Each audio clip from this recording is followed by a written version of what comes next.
Chapter 61। आज रात मेरा दिल कई बार टूटा है। अचानक एक झपट्टा के साथ एक तीर दरवाजे के बाहर से आया और कमरे में एक लकड़ी के खंभे में जा घुसा। कौन है भाई? सुमो ने आवाज सुनी और तुरंत बाहर भागी, लेकिन वहां किसी की परछाई नहीं थी। वह ऊपर गई, तीर निकाला और उसके साथ एक नोट बंधा हुआ पाया। सुमो ने नोट उतारा, खोला और पढ़ा। लेडी बाई, यदि आप मारक चाहते हैं तो असली खजाने का नक्शा बाई परिवार के पिछले पहाड़ पर लाएं। सुमो ने नोट लेडी बाई को सौंप दिया। लेडी बाई ने अपनी आंखों के कोनों से आंसू पोंछे और नोट ले लिया। उस पर लिखे शब्दों को देखकर उसका चेहरा थोड़ा काला पड़ गया। क्या यह तीसरी चाची से है? उसका क्या मतलब है? क्या उसने पहले ही खजाने का नक्शा नहीं ले लिया था? वांग बटलर ने नोट लिया और उसे देखा। मेरी महिला, उसका मतलब है कि उसे जो खजाने का नक्शा मिला था वह नकली था। माँ, इसका क्या मतलब है? क्या आपने असली खजाने का नक्शा बदल दिया है? बाई युनहान ने पूछा। लेडी बाई थोड़ा घबरा गईं। मुझे उस पौराणिक खजाने के नक्शे की बिल्कुल भी परवाह नहीं थी। मैं अतिरिक्त प्रयास क्यों करूंगा? अगर थर्ड आंटी को जो मिला वह नकली था, तो इसका मतलब है कि ओल्ड मास्टर बाई ने इसे पहले ही बदल दिया था। लेडी बाई उठ खड़ी हुई, उसकी आंखें ठंडी हो गईं। वांग बटलर, यहाँ बाई हाउस में युनहान की रक्षा करो। मैं मारक औषधि लाने के लिए तीसरी चाची को ढूंढने जा रहा हूँ। उसके बोलने के बाद लेडी बाई तुरंत कमरे से बाहर चली गई। माँ, बाई युनहान उसे रोकना चाहती थी, लेकिन वह बहुत कमजोर था और लगभग बिस्तर से गिर गया था। युवा मास्टर, ये तुरंत उसका समर्थन करने के लिए दौड़ा। यंग मास्टर, मुझे अपनी महिला की चिंता है, इसलिए मैं यह जगह फैंग क्विंग के लिए छोड़ दूंगा। मुझे जाकर देखना होगा। वांग बटलर ने उत्सुकता से कहा। आगे बढ़ो। वह तीसरी चाची कोई साधारण चरित्र नहीं है। हम अपनी माँ को कुछ भी नहीं होने दे सकते। बाई युनहान ने कमजोर होकर कहा। वांग बटलर भी तुरंत चले गए। पूरे कमरे में तनावपूर्ण माहौल हो गया। बाई युनहान ने बाई यूनिक्सन और दूसरी चाची की ओर देखा। उसके मुंह के कोनों पर एक दयनीय मुस्कान फैल गई। उन्होंने बाई यूनिक्सन से कहा, यूनिक्सन, तुमने अब मुझे जहर दे दिया है और अपना काम पूरा कर लिया है, इसलिए तुम्हें और दूसरी चाची को चले जाना चाहिए। बाई यूनिक्सन अचानक स्तब्ध रह गई। उसकी आंखों में घबराहट की रेखा झलक उठी। भाई, क्या कह रहे हो? मैंने तुम्हें जहर नहीं दिया। मेरी माँ और नौकर चले गए, तुम अब भी दिखावा क्यों करते हो? सुमो और अन्य लोगों ने बाई यूनिक्सन को अविश्वास से देखा। उन्हें उम्मीद नहीं थी कि बाई यूनिक्सन वास्तव में अपने ही भाई को जहर दे देगी। बाई यूनिक्सन ने थोड़ी लाल आंखों से बाई युनहान को देखा। भाई, मैंने नहीं, इसे भूल जाओ। तुम्हें और दूसरी चाची को चले जाना चाहिए और अब बाई के घर पर नहीं रहना चाहिए। वेंज पवेलियन जाओ और अपनी शादी होने तक प्रतीक्षा करो। बाई यूनिक्सन रुक गईं और कुछ नहीं बोली। फिर उसने दूसरी चाची का हाथ खींच लिया और कमरे से बाहर जाने के लिए मुड़ी। उस पल उसके चेहरे से आंसू बह निकले। तुम्हें पता था कि वह तुम्हें जहर देगी, तो तुमने फिर भी उसे क्यों खाया? जियो हान ने हैरान होकर पूछा। बाई युनहान ने अपनी आंखें नीची कर ली। मैं जुआ खेलना चाहता था। मैंने जुआ खेला कि वो मुझे जहर नहीं देगी क्योंकि मैं उसका भाई था। लेकिन मैंने गलत अनुमान लगाया। सभी लोग चुप हो गए और कुछ नहीं बोले। बाई परिवार के मामले इतने जटिल थे कि केवल सही या गलत का निर्णय करना मुश्किल था।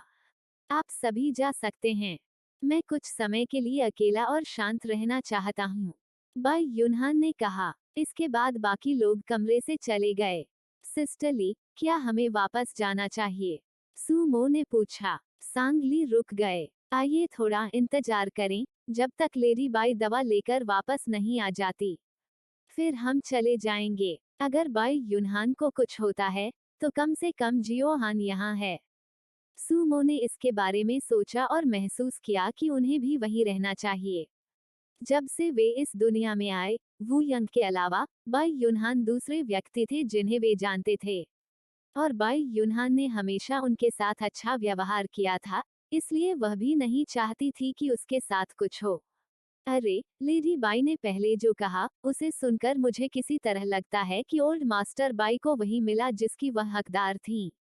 जियो हान ने कहा और वह एक स्टूल पर बैठ गई और खाने के लिए मेज से स्तरित केक का एक टुकड़ा ले लिया। अरे अरे अरे, उस केक में जहर है। बाई युनहान को यही जहर दिया गया था। सुमो ने तुरंत कहा। जियो हान चबाने के बीच में ही जम गया। ब्ले ब्ले ब्ले, उसने तुरंत केक बाहर थूक दिया। तुमने ऐसा पहले क्यों नहीं कहा? क्या तुम मुझे मारने की कोशिश कर रहे हो? तुम्हारा काम हो गया, तुम्हें अब जहर दिया जाना चाहिए। जियो हान ने तुरंत अपना हाथ उसके गले के नीचे डालने की कोशिश की। सांगली ने उसका हाथ पकड़ लिया और असहाय होकर कहा, मोमो ने तुम्हें धोखा दिया है। केक में जहर नहीं है। जहरीली चाय लेडी बाई ने पहले ही गिरा दी थी। सांगली की बातें सुनकर जियो हान तुरंत शांत हो गया। वह तुरंत खड़ी हुई और सुमो की कमर पर चुटकी काट ली। मोमो, क्या आप चाहते हैं कि मैं आपके हंसी बिंदु को चांदी की सुइयों से तब तक चुभाऊं जब तक आप पर्याप्त रूप से हंस न लें? नहीं, नहीं, मैं गलत था, मैं गलत था। सुमो ने तुरंत आत्मसमर्पण कर दिया। तभी जियो हान ने उसे जाने दिया। हालांकि सांगली के पास किसी और चीज के बारे में सोचने का मन नहीं था। उसका दिमाग खजाने के नक्शे से भरा हुआ था। यदि थर्ड आंटी के पास मौजूद खजाने का नक्शा नकली था और लेडी बाई ने उसे बदला नहीं था, तो क्या असली खजाने का नक्शा अभी भी बाई के घर पर हो सकता है? क्या बाई युनहान को खजाने के नक्शे का पता होगा? वो यहाँ केवल बाई युनहान की खातिर नहीं रुकी थी, उसके अपने उद्देश्य थे। सांगली की ठंडी अभिव्यक्ति देखकर, जो विचारों में खोई हुई लग रही थी, गुजी ने सोचा कि वह बाई युनहान के बारे में चिंता कर रही थी। उसे अचानक अपने दिल में थोड़ी असहजता महसूस हुई, बेवजह दम घुट गया। बहन, गुजी ने उसे बुलाया। क्या आप यंग मास्टर बाई के बारे में चिंतित हैं? सांगली ने गुजी की ओर देखा और अपनी धारणा के साथ चला गया। बाई हाउस में युवा मास्टर बाई ने हमारे साथ बहुत अच्छा व्यवहार किया। स्वाभाविक रूप से हम नहीं चाहते कि उसके साथ कुछ भी हो। गुजी ने उसकी ओर देखा। तो फिर अगर मुझे कुछ हो गया तो क्या तुम्हें भी मेरी इतनी चिंता होगी? सांगली की भौहें थोड़ी सिकुड़ गईं। आप किस बकवास की बात कर रहे हैं? गुजी ने अपनी आंखें नीची कर लीं। मैं सिर्फ यह जानना चाहता हूँ कि क्या आपके मन में मेरे प्रति भावनाओं में रत्ती भर भी अंतर है?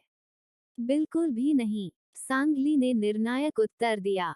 उद्धरण चिन्ह डॉट डॉट डॉट उद्धरण चिन्ह। उसे ऐसा महसूस हुआ मानो उसके हृदय में चुभन हो गई हो। गुजेड के शब्द उसके गले में अटक गए थे, बाहर नहीं आ पा रहे थे। सांगली ने ठंडे स्वर में कहा, गुजी, मैं तुम्हें केवल एक दोस्त के रूप में देखता हूँ, और साथ ही एक बहुत ही साधारण दोस्त के रूप में। सबसे अच्छा होगा कि तुम जल्द ही अपने परिवार को ढूंढ लो और जल्दी से चले जाओ। मैं, गुजी थोड़ा घबरा गया। उसने तुरंत कहा, दीदी, मेरा मतलब यह नहीं था। मैं यह पूछना चाहता था कि क्या आप मुझे सुमो जैसे दोस्त के रूप में देख सकती हैं? सांगली ने उसकी आंखों में देखा। क्या आपका आशय यही था? हाँ हाँ, गुजी ने तुरंत सिर हिलाया। मैं चाहता हूँ तुम्हारा बहुत अच्छा दोस्त बनूं। सांगली रुक गए। यह भी संभव नहीं है। मोमो, जियो हन और मियाओ मियाओ, मेरे लिए कोई भी उनकी तुलना नहीं कर सकता। गुजी आंसुओं के कगार पर था। उसकी आंखें थोड़ी लाल हो गईं और वो व्यथित होकर चिल्लाया, दीदी। उसका व्यथित रूप देखकर सांगली का हृदय नर्म हो गया। उसने आगे कहा, लेकिन आप मोमो और अन्य लोगों के अलावा सबसे अच्छे दोस्त हैं। यंग मास्टर बाई से बेहतर। गुजी ने तुरंत दबाव डाला। नहीं, तुम वही हो। उद्धरण चिन्ह डॉट डॉट डॉट उद्धरण चिन्ह। आज रात कई बार दिल टूटा। चैप्टर 62, कोई नहीं बचा। बाई परिवार की पिछली पहाड़ियां। जब लेडी बाई बाई परिवार की पिछली पहाड़ियों पर पहुंची, तो उसने बूढ़ी मास्टर बाई की कब्र के सामने एक काली आकृति खड़ी देखी। अपने पीछे की आवाज सुनकर रूयू अपने चेहरे को काले घूंघट से ढक कर घूमी। रूयू ने हंसते हुए कहा, लेडी बाई, आपको क्या लगता है अगर ओल्ड मास्टर बाई को पता चल जाए कि आप उनके मरने की कामना करती हैं तो क्या होगा? क्या आपको लगता है कि वो आपको ढूंढने के लिए अपनी कब्र से बाहर निकलेंगे? लेडी बाई का चेहरा भाव शून्य था। मुझे मारक औषधि दो। अच्छा, मैंने जो खजाने का नक्शा मांगा था वह कहाँ है? क्या तुम लाए हो? लेडी बाई ने गंभीरता से कहा, पहले मुझे मारक औषधि दो। मेरी औरत, क्या तुम मुझे मूर्ख समझती हो? रू यू ने उपहास किया। अभी, यह आपका बेटा है जिसे मारक औषधि की आवश्यकता है। रू यू ने ठंडे स्वर में कहा, आधे घंटे के भीतर, अगर मुझे खजाने का नक्शा मिल गया, तो मैं बाई के घर मारक दवा पहुंचाने के लिए किसी को भेजूंगा। अन्यथा, न केवल बाई यूनहान मर जाएगी, बल्कि बाई परिवार से कोई भी जीवित नहीं बचेगा। आप। चाकू निकालते ही लेडी बाई का चेहरा काला पड़ गया। क्या तुम्हें विश्वास है कि मैं तुम्हें यहीं और अभी मार डालूंगा?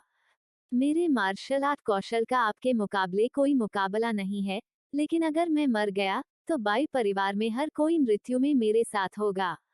तो ऐसा लगता है कि मेरे पास खोने के लिए कुछ भी नहीं है। रू यू तिरस्कार पूर्वक हंसा। लेडी बाई, हमारा लक्ष्य सरल है। हम केवल खजाने का नक्शा चाहते हैं।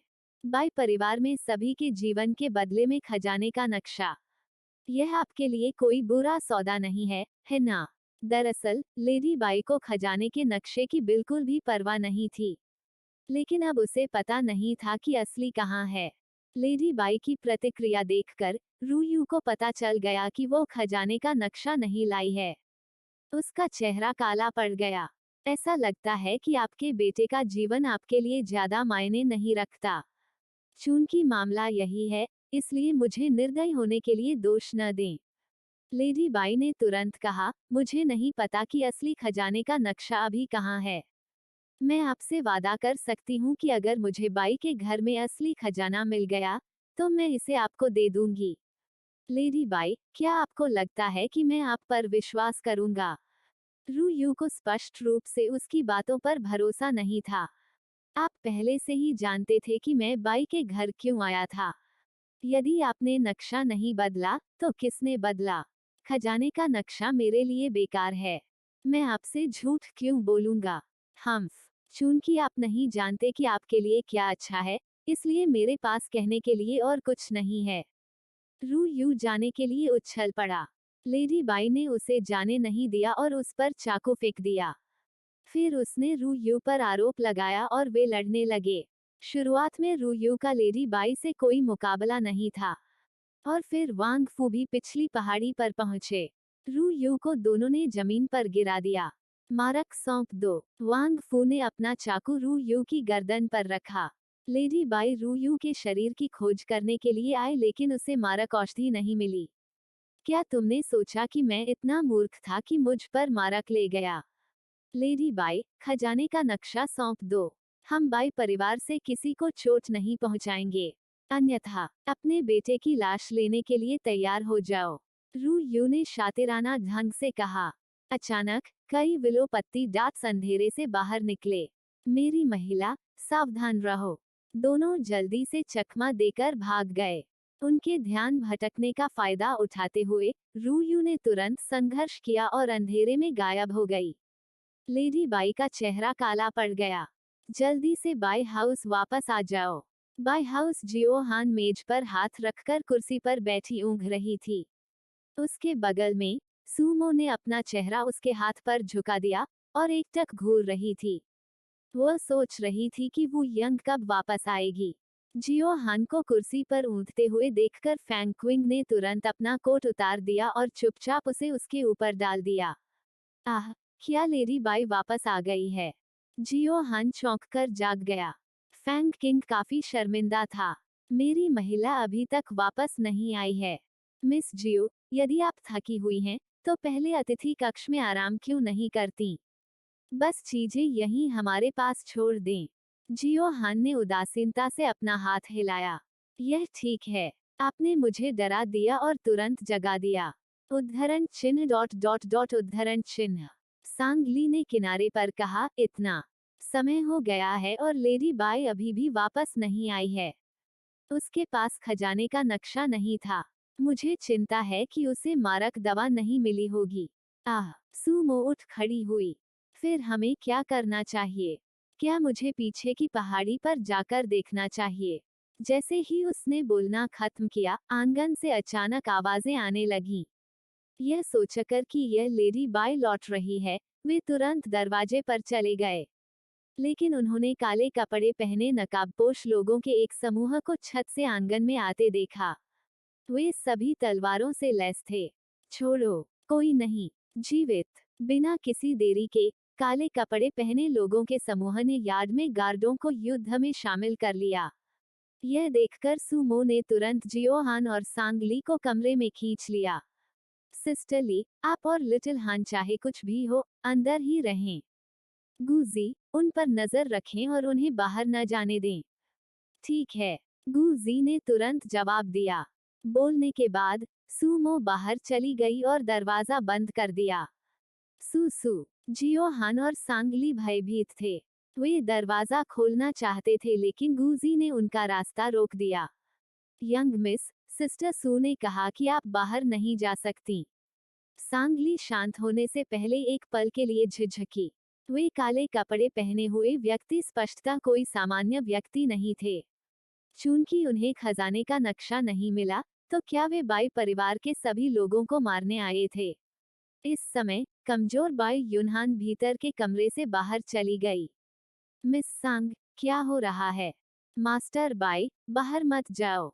सांगली उसका समर्थन करने के लिए उसके पास जाना चाहता था, इसलिए गुजी जल्दी से बाई यूनहान को कुर्सी पर बिठाने में मदद करने के लिए उसके पास गया। सांगली ने कहा, बाहर कई खतरनाक काले कपड़े पहने आदमी हैं। बाई यूनहान ने रुककर पूछा, क्या यह है? बाई ये चेन है। क्या वह मुझे मारने के लिए यहाँ है? शायद वह नहीं, लेकिन शायद उसी संप्रदाय के लोग हों। बाहर स्पष्ट रूप से बाई परिवार के रक्षकों के मार्शल आर्ट कौशल का काले कपड़े वाले पुरुषों से कोई मुकाबला नहीं था। केवल सूमो और फैंग किंग के पास बेहतर कौशल थे, लेकिन दुश्मन कम नहीं थे। युद्ध में दोनों ने कड़ा संघर्ष किया। थोड़ी ही देर में बाई परिवार के रक्षक पूरी जमीन पर मृत पड़े थे। तभी लेडी बाई और वांग फू वापस भागे। स्थिति को देखते हुए वे तुरंत काले कपड़े पहने लोगों के खिलाफ मैदान में उतर आए। मेरी महिला, जल्दी करो और युवा मालिक को सुरक्षित स्थान पर ले जाओ। वांग फू लेडी बाई पर चिल्लाया। लेडी बाई ने काले कपड़े पहने दो लोगों को पीछे धकेल दिया था और कमरे में प्रवेश करने ही वाली थी कि उन्होंने उस पर फिर से अपनी तलवार से हमला कर दिया। यह देखकर वांग फू तुरंत दोनों व्यक्तियों को रोकने के लिए आगे बढ़ा। उसी क्षण अन्य दो काले कपड़े पहने व्यक्ति जो वांग फू से लड़ रहे थे, उन्होंने भी उसकी ओर वार किया। विरोध करने की कोई शक्ति नहीं होने के कारण वांग फू को सीधे पेट में सूली पर चढ़ा दिया गया। प्रबंधक वांग, जैसे ही लेडी बाई ने दरवाजा खोला, वह मुड़ी और देखा कि वांग फू उसके पीछे घुटनों के बल खड़ा है और खून बहा रहा है। जब उसने काले कपड़े पहने लोगों पर चाकू फेंका तो उसकी आंखें लाल हो गईं। उन्होंने तुरंत अपनी तलवारें निकाल ली और लेडी बाई के चाकू से बच गईं। प्रबंधक वांग, लेडी बाई ने जल्दी से वांग फू को सहारा दिया क्योंकि वह लगभग जमीन पर गिर पड़ा था। उसकी आंखें तुरंत लाल हो गईं। पापा, यी, जो पास में छिपा हुआ था, भी बाहर भाग गया। वह ज्यादा मार्शल आर्ट नहीं जानता था और पूरे समय किनारे पर छिपा रहता था। सांगली और बाकी लोग तुरंत दरवाजे पर आए और यह देखकर चौंक गए। वांग फू खून उगलता रहा। मिस अफ, अब और नहीं, आपकी रक्षा नहीं कर सकता। नहीं, तुम मर नहीं सकते, तुम्हें मरना नहीं चाहिए। कुछ काले कपड़े पहने हुए लोगों ने फिर से उनकी ओर अपनी तलवारें मारी। यह देखकर वांग फू ने खड़े होने के लिए अपनी आखिरी ताकत का इस्तेमाल किया। मेरी महिला, जल्दी करो।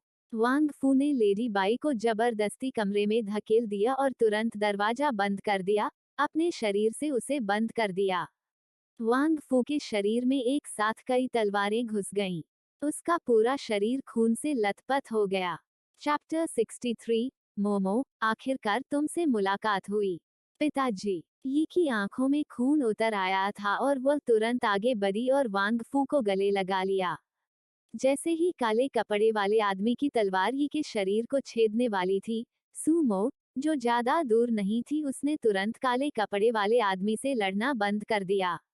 उसने अपना कोड़ा उसकी तलवार के चारों ओर लपेटते हुए उसकी ओर मारा। लेकिन इस व्याकुलता के साथ काले कपड़े पहने व्यक्ति को एक रास्ता मिल गया और जैसे ही वह हवा में उछली, उसने अपनी तलवार से उस पर वार कर दिया। सूमो ने जोर से अपना चाबुक घुमाया, जिससे यी की ओर निशाना साध रही तलवार की दिशा बदल गई, लेकिन काले कपड़े पहने व्यक्ति ने उसकी कमर पर वार किया और वह हवा से गिर गई। सूमो ने अपनी घायल कमर पकड़ी और एक घुटने के बल बैठकर यी पर चिल्लाई, यी, जल्दी करो और भागो। यी ने अपना सिर उठाया और देखा कि सूमो को चोट लगी थी। उसकी आंखों में निराशा की झलक दिखाई दी।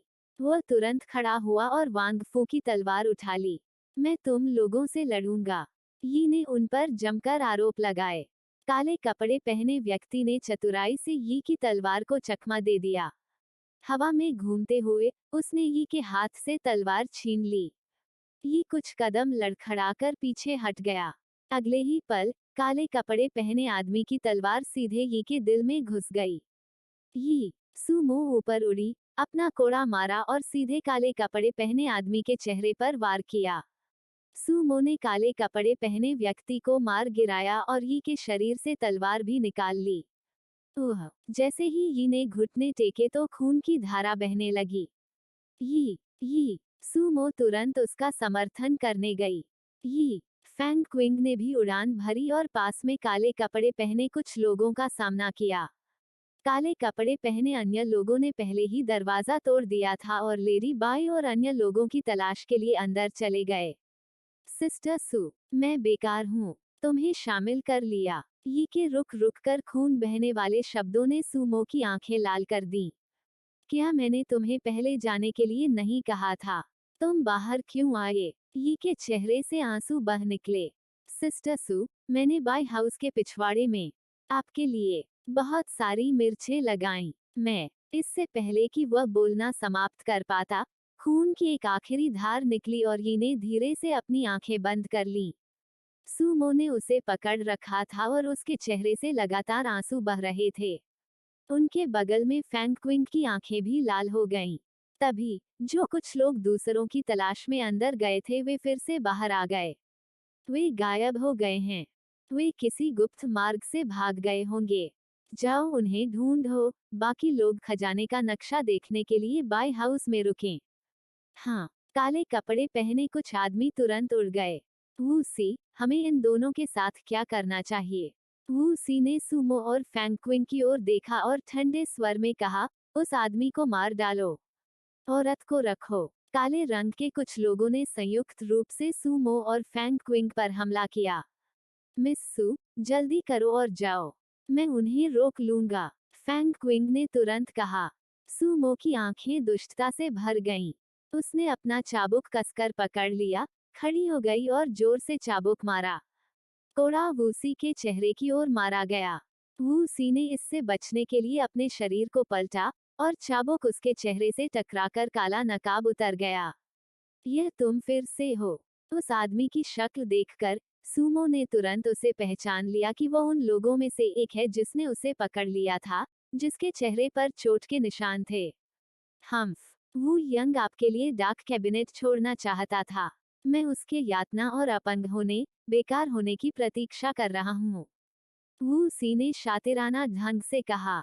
जैसे ही उसकी आवाज गिरी, एक नर्म तलवार अप्रत्याशित रूप से उड़कर वू सी की गर्दन की ओर घूम गई। वू सी चौंक गया और तुरंत चकमा दे गया, लेकिन उसकी गर्दन अभी भी तलवार से कटी हुई थी। नर्म तलवार वापस छत पर उड़ गई। फिर सभी ने छत की ओर देखा। वू यंग काले कपड़ों में हाथ में तलवार लिए खड़ा था। तुम्हें उसे छूने की हिम्मत किसने दी? वू यंग सूमो के पास रुकते हुए नीचे उड़ी। उसके पूरे शरीर से एक जानलेवा आभा निकल रही थी, जो एक डरावनी उपस्थिति दे रही थी। वू यंग को देखकर सूमो दंग रह गई। आप यहाँ कैसे? वू सी को स्पष्ट रूप से विश्वास नहीं था कि वू यंग यहाँ दिखाई देगी। नेता तुम्हें कैसे जाने दे सकते थे? खजाने का नक्शा ढूंढना और श्रेय लेना चाहते हैं। आइए देखें कि क्या आपके पास इसके लिए जीवन है। वू यंग की आवाज बर्फीली ठंडी थी। काले कपड़े पहने व्यक्ति ने उसकी खून से लथपथ गर्दन को छुआ और बुरी तरह बोला, वू यंग, देखते हैं तुम कब तक शांत रह सकती हो। चलो चलें। काले कपड़े पहने कुछ लोग तुरंत उड़ गए। किसी को मार डाला और ऐसे ही चले जाना चाहते हो। इच्छाधारी सोच। लाल आंखों के साथ सुमो उनका पीछा करना चाहती थी, लेकिन वो यंग ने उसका हाथ पकड़ लिया। मोमो, उनका पीछा मत करो। इससे पहले कि वह बोलना समाप्त कर पाता, वू यंग ने अप्रत्याशित रूप से मुंह से खून थूक दिया। उसका शरीर लहरा रहा था। वू यंग, क्या गलत है? सुमो ने उत्सुकता से पूछते हुए तुरंत उसका समर्थन किया। मोमो, वू यंग ने उसके चेहरे पर हाथ फेरा। उसके मुंह के कोने पर अभी भी चोट के निशान थे। आखिरकार तुम्हें देखा। बोलने के ठीक बाद वू यंग का शरीर शिथिल पड़ गया और वह गिर पड़ा। वू यंग, सुमो ने तुरंत उसे गले लगा लिया, आंखें लाल थीं। अभी तो तुम ठीक थे, अचानक तुम्हारी ऐसी हालत कैसे हो गई? फैंग किंग वू यंग की जांच करते हुए आगे बढ़े। मिस सू, वो गंभीर रूप से घायल हो गया है। अभी अभी उसने शायद उन काले कपड़ों वाले लोगों को रोकने के लिए अपनी आंतरिक ऊर्जा को जबरन प्रसारित किया। जल्दी करें और उसे डॉक्टर के पास ले जाएं। सुमो का दिल उथल पुथल से भर गया। उसने वो यंग को देखा, फिर जमीन पर ये के शरीर को। फैंग क्विंग, ये मुझे तुम्हें परेशान करना होगा। फैंग क्विंग की आंखों के सामने अंधेरा छा गया। चिंता मत करो, मैं उसे ठीक से संभाल लूंगा। सुमो ने वो यंग को उठाया और तुरंत बाय हाउस छोड़ दिया। दूसरी ओर लेडी बाई सांगली और अन्य लोगों को एक गुप्त रास्ते से बाहर ले आई और बाय हाउस की पिछली पहाड़ी पर पहुंची। सिस्टर ली, सुमो परेशानी में तो नहीं पड़ेगी? जियो हान ने चिंतित होकर पूछा। सांगली ने अपनी भौहें रगड़ी और खुद भी बेहद चिंतित हो गईं। माँ, तुम सब चले जाओ, मेरी परवाह मत करो। बाई युनहान को जहर दिया गया था और वह केवल लेडी बाई के सहारे ही धीरे धीरे चल सकती थी। वैसे भी मैं जल्द ही मर जाऊंगा। युनहान, क्या तुम्हें पता है कि तुम्हारे पिता ने खजाने का नक्शा कहाँ छुपाया था? लेडी बाई ने लाल आंखों से पूछा। बाई युनहान ने सिर हिलाया। मुझे नहीं पता। उसने सांगली और अन्य लोगों की ओर देखा। मिस सांग, आपको पहले चले जाना चाहिए, अगर उन्हें यह जगह बाद में मिले। सांगली एक पल के लिए झिझके। ठीक है, फिर हम पहले जाएंगे। जैसे ही वे जाने वाले थे, काले कपड़े पहने कुछ लोग जंगल से निकले और उन पर तलवारों से हमला कर दिया। यह देखकर लेडी बाई तुरंत उनसे लड़ने के लिए उड़ गईं। सांगली और अन्य लोग तुरंत झाड़ियों में छिपने के लिए बैठ गए। यहाँ केवल लेडी बाई ही मार्शल आर्ट जानती थीं। जाहिर है, अकेले इन कुछ पुरुषों से उसका कोई मुकाबला नहीं था। लेडी बाई को घायल कर दिया गया और उसे जमीन पर गिरा दिया गया। माँ, लेडी बाई की ओर रेंगते हुए बाई युनहान का चेहरा व्यथित था।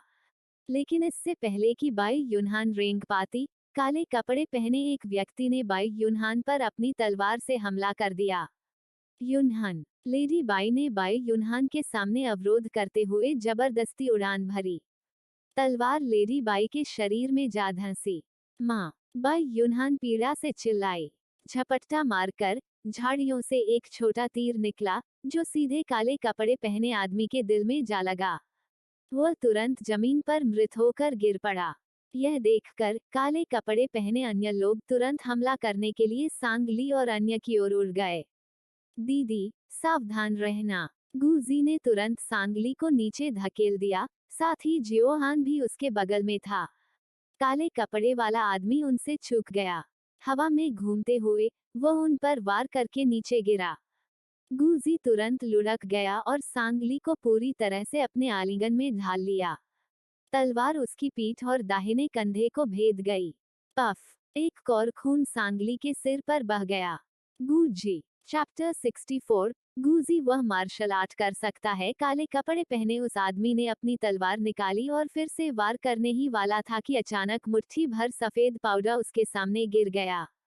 काले कपड़े पहने उस व्यक्ति ने तुरंत अपनी आंखें बचाने के लिए अपना हाथ उठाया और कई कदम पीछे हट गया। सांगली की आंखें नम हो गईं और उसने तुरंत अपना क्रॉसबो निकाला और काले कपड़े पहने आदमी के माथे के केंद्र पर निशाना साधा। आह! काले कपड़े पहने उस आदमी ने एक भयानक चीख निकाली और जमीन पर गिर पड़ा। यह देखकर काले कपड़े पहने अन्य दो व्यक्तियों ने एक दूसरे की ओर देखा और फिर से उन पर हमला कर दिया। गुजी ने ऊपर देखा। उसकी अभिव्यक्ति उदास थी क्योंकि इस समय उसकी दाहिनी पुतली तुरंत लाल हो गई थी। वह अचानक पलटा और काले आदमी के हाथ से तलवार छीन ली। जैसे ही उसने काले कपड़े पहने आदमी के कंधे पर थप्पड़ मारा, उसका शरीर चमक उठा। ऐसा लगा मानो उसके हाथ से कुछ छूट गया हो। काले आदमी की गर्दन की नसें जोर से धड़कने लगीं। आह! काले कपड़े पहने उस आदमी ने तुरंत दर्द से अपनी गर्दन पकड़ ली और जमीन पर लुढ़क गया। काले कपड़े पहने दूसरे आदमी ने जमीन पर दर्द से कराह रहे व्यक्ति को देखा, फिर गुजी की ओर देखा। उसकी आंखें भयावह होने के कारण उसके होंठ खून से सने हुए थे। रात की हवा ने उसकी दाहिनी आंख को ढंकने वाले धक्कों को उड़ा दिया और वह लाल आंख अजीब सी डरावनी लग रही थी। उसका चेहरा नरक की दुष्ट आत्मा जैसा था। उसके पीले हाथ की पीठ पर उभरी हुई नसें बैंगनी लाल हो गई थीं। काले कपड़े वाला आदमी इतना भयभीत हो गया कि वह एक कदम पीछे हट गया, आगे बढ़ने की हिम्मत नहीं कर रहा था और तुरंत भाग गया। इस समय गुजी की पीठ सांगली और अन्य लोगों की ओर थी, इसलिए सांगली ने उसकी शक्ल नहीं देखी। उसने केवल उसे उस काले कपड़े पहने आदमी को थप्पड़ मारते देखा था। सांगली और जियोहान तुरंत ऊपर चढ़ गए और भाग गए। गुजी, जब सांगली उसके पीछे भागा, तो गुजी की आंखें पहले ही सामान्य हो चुकी थीं। घास पर गिरते ही उसका शरीर शिथिल हो गया। सांगली ने तुरंत गुजी का समर्थन किया और उसकी छाती पर बड़ी मात्रा में ताज़ा खून देखा, अंदर से बेहद घबरा गया। जियोहान, आओ जल्दी से उसे देखो। सांगली की आवाज में एक सिसकियां थी। जियोहान दौड़कर गया और तुरंत गुजेड के घावों पर छिड़कने के लिए हेमोस्टेटिक पाउडर निकाला। सिस्टर ली, चिंता मत करो। उसका घाव कंधे पर है, वह नहीं मरेगा। मिस जियो, कृपया मेरी माँ को बचाएं। बाई युनहान ने उनसे कमजोर तरीके से कहा, जहां से वह दूसरी तरफ लेटे थे। दोनों ने उधर देखा। जियोहान, जाकर उन्हें देखो। ठीक है। जियोहान तुरंत भागा। लेडी बाई काफी खून बहकर जमीन पर पड़ी थी। ऐसा लग रहा था कि वह अपनी आखिरी सांसें ले रही हैं। जियोहान तुरंत अपने घावों की जांच करने गया और पाया कि ऐसा प्रतीत होता है कि उसके जिगर में चाकू मारा गया था। अत्यधिक रक्त हानि का मतलब था कि उसे तत्काल रक्त आधान के साथ साथ आपातकालीन सर्जरी की भी आवश्यकता थी, अन्यथा उसे बचाना बहुत मुश्किल होगा। लेकिन अब उनके पास यहाँ ट्रांसफ्यूजन या सर्जरी के साधन नहीं थे। युवा मास्टर बाई, आपकी माँ, वह। जियोहान झिझका। अपने प्रयास बर्बाद मत करो। लेडी बाई ने अपना हाथ उठाया, बाई युनहान के चेहरे को छूने की कोशिश की। माँ। बाई युनहान ने लेडी बाई का हाथ पकड़ा और उसे अपने चेहरे पर दबा लिया। उसके पीले चेहरे, जो विशेष रूप से शोकाकुल लग रहा था, से आंसू बह निकले। क्यों? ऐसा क्यों हो गया? मैंने हर चीज की गणना की। फिर भी यह कभी नहीं सोचा था कि एक पौराणिक खजाने का नक्शा इन जियांगू लोगों को बाई परिवार को निशाना बनाने के लिए आकर्षित करेगा। माँ, मैं जल्द ही आपसे जुड़ूंगा। हमारा पूरा परिवार अब फिर से एक हो सकता है। बाई युनहान ने जोर से सिसकते हुए कहा। लेडी बाई ने अपने बगल में जियोहान को देखा। मिस जियो, कृपया युनहान को बचाएं। वह जीवन भर एक दयालु आत्मा है, उसका भाग्य इस तरह समाप्त नहीं होना चाहिए। जियोहान की आंखें भी लाल हो गईं। हम अपना सर्वश्रेष्ठ प्रयास करेंगे। लेडी बाई का हाथ ढीला पड़ गया। मैं अब भी तुम्हारा ऋणी हूँ। हम अगले जन्म में इसका निपटारा कर लेंगे। शायद आज तक कोई नहीं जानता था कि वांग फू के मन में लेडी बाई के लिए भावनाएं थीं। जब लेडी बाई अभी भी एक युवा महिला थी, वांग फू पहले से ही उसका अंगरक्षक था। उन्होंने मुख्य रूप से वांग फू के प्रभाव के कारण मार्शल आर्ट सीखा। वांग फू ने हमेशा अपनी भावनाओं को छिपाकर रखा था। उन्होंने सदाचार का पालन किया और कभी अनुचित आचरण नहीं किया। उन्होंने सामान्य रूप से शादी की और बच्चे पैदा किए, ताकि लेडी बाई को कोई परेशानी न हो। इस प्रकार मास्टर बाई को उस पर कभी संदेह नहीं हुआ। वांग फू की पत्नी का बीमारी से जल्दी निधन हो गया। उन्होंने कभी पुनर्विवाह नहीं किया। उन्होंने ही को बचपन से ही बाई युनहान के प्रति वफादार रहने के लिए पाला था। उन्होंने जीवन भर लेडी बाई की रक्षा की और अंततः उनकी खातिर अपनी जान भी गंवा दी। माँ बाई युनहान ने लेडी बाई की लाश को पकड़ लिया और रोने लगी। उसे समझ नहीं आ रहा था कि एक अच्छा परिवार ऐसा क्यों बनेगा। उसके पिता उसकी माँ से पूरे दिल से प्यार क्यों नहीं कर सके। जब वे एक ही परिवार थे तो उन्हें योजना बनाकर एक दूसरे को क्यों मारना चाहिए। उसके पिता को बाई परिवार के सभी लोगों को नुकसान पहुंचाते हुए खजाने का नक्शा क्यों छिपाना पड़ा। जब सांगली और जियो हांगगुजी और बाई युनहान को किंगलिन कोर्टयार्ड में वापस लाए तो आकाश लगभग उज्ज्वल था। सिया मियाओ मियाओ और यू यफान ने आवाजें सुनी और तुरंत बाहर भागे। सांगली और जियो हान को गुजी और बाई युनहान को घोड़ों से नीचे उतारने में मदद करते हुए देखकर, जबकि गुजी अभी भी बेहोश है और बाई युनहान भी खराब स्थिति में है, जिया मियाओ मियाओ की आंखें लाल हो गईं। सिस्टर ली, जियो हान, क्या हुआ? मियाओ मियाओ, क्या यंग वापस आ गई है? सांगली ने तुरंत पूछा। यू येफान ने तुरंत कहा, मास्टर और मार्शल अंकल वापस आ गए हैं, हालांकि दोनों घायल हैं। डॉक्टर उनका इलाज कर रहे हैं। यह अच्छा है। सांगली ने राहत की सांस ली। जल्दी से गुजी और यंग मास्टर बाई को अंदर लाओ। मियाओ मियाओ, मेरे सर्जिकल उपकरण लाने में मदद करो। जियो हान ने तुरंत कहा। ठीक है। सिया मियाओ मियाओ तुरंत अंदर भागी। हर कोई फिर से व्यस्त हो गया, विशेषकर जियो हान अकेले कई रोगियों का इलाज कर रहा था। सुबह तक ऐसा नहीं हुआ कि आखिरकार उन्होंने सभी का निपटारा कर दिया। जियो हान, यंग की चोटें कैसी हैं? सिया मियाओ मियाओ ने चिंतित होकर पूछा, वह अभी तक जाग क्यों नहीं रही है? उसकी चोटें गंभीर नहीं हैं। बस उसकी कमर पर एक घाव था जिस पर मैंने रक्तस्राव रोकने के बाद पट्टी बांध दी थी। यह कोई बड़ी बात नहीं है, लेकिन उसने तुरंत रक्तस्राव नहीं रोका और खुद पर दबाव डाला, जिससे खून की कमी हो गई और वह बेहोश हो गई। जियो हान ने रुकते हुए कहा, हालांकि वू यंग की चोटें थोड़ी गंभीर हैं। मैंने उसके चेहरे और शरीर पर कई घाव देखे, ऐसा लग रहा था जैसे उसे यातना दी गई थी। उसके आंतरिक अंगों को कुछ नुकसान हुआ है, लेकिन सौभाग्य से यह घातक नहीं है। जहां तक जी की बात है। जियो हान ने चकित सांगली की ओर देखा। मैंने उसके घावों पर पहले ही टांके लगा दिए हैं, अब कोई गंभीर समस्या नहीं है। जहां तक वह बेहोश है, इसका उसकी चोटों से कोई लेना देना नहीं है। जियो हान की बातें सुनकर सांगली ने उसकी ओर देखा। आप क्या कहने की कोशिश कर रहे हैं? जियो हान उसके पास बैठ गया। सिस्टर ली, आपने इसे कल रात भी देखा था। गुजी मार्शल आर्ट जानता है। यदि वह नहीं होता, तो हम कल रात मर गए होते। क्या गुजी मार्शल आर्ट जानता है? सिया मियाओ मियाओ भी आश्चर्यचकित थी। वह बहुत कमजोर दिखता है। सांगली बोलने से पहले रुके। मुझे उम्मीद नहीं थी कि वह मार्शल आर्ट भी जानता होगा। चलो जागने के बाद उससे पूछते हैं। पिछली रात गुजी ने अपनी जान जोखिम में डालकर उनकी रक्षा की। काले कपड़ों वाले लोगों के हाथों लगभग मरते मरते बचे। वह हृदयहीन नहीं थी। भले ही गुजी उनसे कुछ छिपा रहा था, आखिरकार उसने उन्हें बचा लिया। चैप्टर 65, हर दिन मुस्कुराने के लिए जीवन बहुत छोटा है। एक अंधेरे कमरे में सभी प्रकार के भयानक यातना उपकरण रखे गए थे। वू यंग को दीवार से बांध दिया गया था। उसका शरीर खून से लथपथ था। उसका मुखौटा खून से लाल होकर जमीन पर गिर गया था। हड्डियां तोड़ना, कंधरा खींचना। मुझे देखने दो कि डाक कैबिनेट का शीर्ष हत्यारा अपंग में कैसे बदल गया। हा हा हा, काले कपड़े पहने व्यक्ति ने कहा और उसने अपने बगल में एक बड़ी कुल्हाड़ी उठाई और उसे वो यंग के घुटने पर घुमा दिया।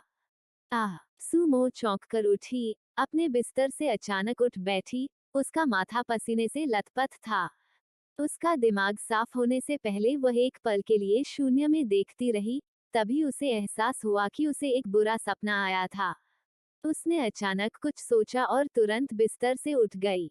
उसकी कमर में हल्का सा दर्द हुआ क्योंकि उसने भौहें सिकोड़ ली, लेकिन उसने इसकी परवाह नहीं की और तुरंत बाहर भाग गई। जैसे ही वह दरवाजे से बाहर निकली, वह दवा का कटोरा पकड़े हुए जिया मियाओ मियाओ के पास पहुंची। सूमो, तुम जाग रही हो? सिया मियाओ मियाओ ने आश्चर्य से कहा। वो यंग कहाँ है? वह कहाँ है? सूमो ने तुरंत जिया मियाओ मियाओ को पकड़ लिया और पूछा। घबराओ मत, वह अपने कमरे में है। जियो हान पहले ही। सिया मियाओ मियाओ को अपना वाक्य पूरा करने का मौका नहीं मिला, इससे पहले कि सूमो पहले ही भाग गई थी। जब वह वू यंग के कमरे में पहुंची, तो सूमो ने जियो हान को वू यंग को एक्यूपंक्चर देते हुए देखा। वह देख सकती थी कि वू यंग के ऊपरी वस्त्र खुले हुए थे, कई सुइयां घुसी हुई थीं, यहाँ तक कि उसके सिर पर भी। उसके शरीर पर कई बाहरी चोटें, पूरे शरीर पर बैंगनी और काले रंग के धब्बे दिख रहे थे। जियोहान, वह कैसा है? सूमो ने उत्सुकता से पूछा। बुरी तरह घायल, जियोहान ने उत्तर दिया। सूमो बिस्तर के पास बैठ गई, वूयंग की शक्ल को देखते हुए उसकी आंखें तुरंत लाल हो गईं। तुम्हारे घाव कैसे हैं? क्या उनसे खून बहना बंद हो गया है? जियोहान ने पूछा। मैं ठीक हूँ, सूमो ने बड़बड़ाते हुए कहा। जियोहान, तुम्हें उसे ठीक करना होगा। चिंता मत करो, मैं उसके चेहरे पर लगे निशान को भी ठीक कर दूंगा। सूमो ने अब जियोहान को परेशान नहीं किया, बस चुपचाप बगल में बैठकर वो यंग को देख रही थी। आधे शिचेन के बाद जियोहान ने अंततः एक्यूपंक्चर देना समाप्त कर दिया। कैसा है? वह कब जागेगा? सूमो ने पूछा। मुझे नहीं पता, पहले उसे आराम करने दो। मैं दूसरों को देखने जाऊंगा। जियोहान ने अपना दवा का डिब्बा पैक किया। बाई युनहान अब खतरे में है। अगर हमें आज मारक दवा नहीं मिली, तो वह कल सुबह नहीं बच पाएगा। सूमो ने अचानक कुछ सोचते हुए भौहें चढ़ा ली। उसने वो यंग की ओर देखा। चलो बाहर जाकर बात करते हैं, उसे अच्छे से आराम करने दो। दोनों बाहर गए और बाई युनहान के घर गए, जहां सांगली और जिया मियाओ मियाओ भी थे। तुम लड़कियों को मेरे बारे में चिंता करने की जरूरत नहीं है। जीवन और मृत्यु भाग्य है, इसमें पछताने की कोई बात नहीं है, बाई युनहान ने हल्के से कहा, जैसे कि उसे वास्तव में जीवन और मृत्यु की परवाह नहीं है। इससे पहले सुबह में फैंग किंग भी आए थे और बाई युनहान ने उन्हें बाई परिवार के सभी सदस्यों के अवशेषों को ठीक से संभालने और बाई परिवार के पैसे से मृतक के परिवारों को मुआवजा देने का आदेश दिया था। मेरे पास तीसरी चाची को ढूंढने का एक तरीका है, सूमो ने अचानक कहा। उसने वह सिग्नल उपकरण निकाला जो तीसरी चाची ने उसे पहले दिया था। उसने मुझे यह पहले दिया था। हम उसे ढूंढने के लिए इसका उपयोग कर सकते हैं। सूमो यार्ड में गए और सिग्नल डिवाइस को सक्रिय किया। शिचेन के बाद तीसरी चाची किंगलिन कोर्टयार्ड में आई। क्या आपने अपना मन बना लिया है? तीसरी चाची ने पूछा। इस समय वह अभी भी नहीं जानती थी कि वो यंग डाक कैबिनेट से बाहर आ गई है। बाई युनहान का मारक सौंप दो, सूमो ने ठंडे स्वर में कहा। तीसरी चाची ने भौहें सिकोड़कर कहा, तुमने मुझे इसीलिए यहाँ बुलाया है। तीसरी चाची, अगर बाई युनहान वास्तव में मर जाती है, तो वो यंग आपको जाने नहीं देगी। तीसरी चाची ने चिल्लाते हुए कहा, मेरा इरादा नहीं था कि वह मर जाए। मैडम बाई को इतना मूर्ख बनने के लिए किसने कहा? मैडम बाई वास्तव में नहीं जानती कि असली खजाने का नक्शा कहाँ है, अन्यथा वह संभवतः अपने बेटे को कैसे नहीं बचा पाती। पता नहीं, तो फिर वे मौत के हकदार हैं। आप, यह देखकर कि वह उससे संपर्क नहीं कर सकी, सूमो ने उसकी कमर पर अपना चाबुक निकाला। तुमने सिर्फ एक खजाने के नक्शे के लिए बाई परिवार के इतने सारे लोगों को मार डाला, यह बिल्कुल अमानवीय है। अगर मैडम बाई ने मुझे धोखा देने के लिए नकली खजाने के नक्शे का इस्तेमाल नहीं किया होता, तो मुझे ऐसी चरम सीमा तक नहीं जाना पड़ता। सूमो पूरी तरह अवाक रह गई। क्या तुम मूर्ख हो? मैंने पहले ही कहा था कि मैडम बाई को नहीं पता कि असली नक्शा कहाँ है। उद्धरण चिन्ह डॉट डॉट डॉट उद्धरण चिन्ह। चूंकि आपने मुझे वो यंग के मामले के लिए यहाँ नहीं बुलाया, इसलिए मेरे पास आपके साथ अपनी सांसें बर्बाद करने का कोई कारण नहीं है। जैसे ही थर्ड आंटी उछलकर जाने वाली थी, सूमो ने थर्ड आंटी की कमर पर अपना चाबुक घुमाते हुए कहा, सोचिए तुम बस जा सकती हो। यह इतना आसान नहीं है। तीसरी चाची का सूमो से कोई मुकाबला नहीं था और कुछ ही चालों के बाद सूमो ने उसे रस्सियों से बांध दिया। हालांकि क्योंकि सूमो को बल का सहारा लेना पड़ा, उसकी कमर के घाव से फिर से खून बहना शुरू हो गया। मुझे जाने दो, अगर मैं मर भी जाऊं तो भी मैं मारक औषधि नहीं सौंपूंगा। तीसरी चाची बुरी तरह चिल्लाई। मर जाओ, यह इतना आसान नहीं है। सूमो ने उसे देखकर मुस्कुराते हुए कहा, मैं तुम्हें ऐसा करने दूंगी मानो तुम मर जाओ। सूमो उसे घसीटकर आंगन में ले गई और एक बड़े पेड़ से बांध दिया। फिर उसने जियो हान को बाहर बुलाया। तीसरी चाची को जैसे कोई अशुभ पूर्वाभास हो गया था। तुम क्या करने जा रहे हो? यदि तुम मुझे मारना चाहते हो तो जल्दी करो। जियो हान, उसके जियो छू एक्यू पॉइंट को चुभाओ, सूमो ने कहा। जियो हान ने जवाब दिया और तीसरी चाची की ओर मुस्कुराते हुए आगे बढ़ गया। तीसरी चाची, नाराज मत हो, जीवन छोटा है, तुम्हें और अधिक मुस्कुराना चाहिए। जैसे ही वह बोल रहा था, जियो हान ने उसके जियो छू एक्यू पॉइंट को चुभाने के लिए एक सुई का इस्तेमाल किया। हा हा हा हा हा, तीसरी चाची तुरंत हंस पड़ी। दोनों आंगन में बैठे तीसरी चाची को हंसते हुए देख रहे थे। जब वे थक गए तो उन्होंने अपना सिर मेज पर रख लिया और झपकी लेने लगे। अनजाने में आधा शिचेन बीत गया। ज्यादा जोर से हंसने के कारण तीसरी चाची की आंखों से आंसू निकल रहे थे। तुम, हा, मारना चाहते हो, हा, काटना चाहते हो। शोर सुनकर दोनों जाग गए। जियो हान उठकर चला गया, सुई निकाली और जम्हाई लेते हुए पूछा, मारक सौंप दो। तीसरी चाची ने राहत की सांस ली, इसके बारे में सोचो भी मत। तो फिर मुझे इसके बजाय रोने वाले एक्यू पॉइंट को आजमाना होगा। जल्द ही सुई उसके रोते हुए एक्यू पॉइंट पर चुभ गई। वाह, तीसरी चाची तुरंत बड़बड़ाने लगी। एक और आधे शिचेन के लिए रोने के बाद तीसरी चाची वास्तव में इसे और सहन नहीं कर सकी। मैं दूंगा। वाह है। जियो हान ने आगे बढ़कर सुई निकाली। यदि आपने इसे पहले ही सौंप दिया होता तो आप इस पीड़ा से बच जाते। वास्तव में आप लोग नहीं समझते जो कबूल करने से पहले यातना देने पर जोर देते हैं। उद्धरण चिन्ह डॉट डॉट डॉट। मेरे पास इसकी दवा नहीं है, मुझे वापस जाकर इसे लाना होगा, तीसरी चाची ने हौंफते हुए कहा। सूमो आगे बढ़ी, ऐसा नहीं लगता कि आप बहुत ईमानदार हैं। जियो हान, उसके खुजली वाले एक्यू पॉइंट को आजमाएं। नहीं नहीं नहीं, तीसरी चाची ने झट से उसे रोकने की कोशिश की। वह मृत्यु से भी अधिक कष्टदायक होगा। बाई युनहान सिर्फ एक विद्वान थी। उसका जीवन और मृत्यु वास्तव में उसके लिए उतना महत्वपूर्ण नहीं था। मारक, मेरे बालों में है। सूमो उसके पास गई और अपने बालों के जूड़े को खंगाला, तो उसे कागज में लिपटा हुआ एक छोटा दवा का पैकेट मिला। जियोहान, एक नजर डालें। जियोहान ने मारक दवा ली और उसे सूंघा। यह होना चाहिए, मैं इसे तुरंत बाई युनहान के पास लाऊंगा। कुछ देर बाद जियोहान वापस भागा और सूमो से कहा, सूमो, बाई युनहान का जहर ठीक हो गया है। तभी सूमो ने तीसरी चाची को खोल दिया।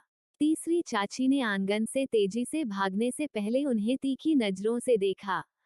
शाम होने तक गूजी आखिरकार जाग गया, लेकिन वो यंग अभी भी नहीं जागी थी। सिया मियाओ मियाओ ने अभी अभी कुछ दुबला मांस दलिया पकाया था। सांगली ने एक कटोरा परोसा और गूजेड के पास लाया। गूजी बिस्तर के पास बैठा था, उसका चेहरा अभी भी थोड़ा पीला था।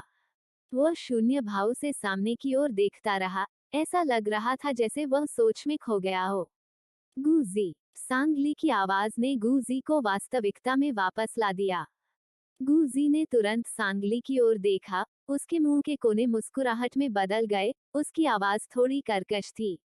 सिस्टर, चैप्टर 66, मुझे डर है कि मेरी बहन मना कर देगी। सांगली ने कांजी को आगे बढ़ाया और पूछा, अब आप कैसा महसूस कर रहे हैं? मम्मा, बेहतर है। गूजी ने आज्ञाकारी ढंग से सिर हिलाया। थोड़ी मिठाई खाओ, सांगली ने कटोरा उसे सौंप दिया। गूजी ने सांगली के हाथ में कटोरे को देखा, फिर उसके घायल दाहिने कंधे पर नजर डालने के लिए अपनी आंखें नीचे कर लीं।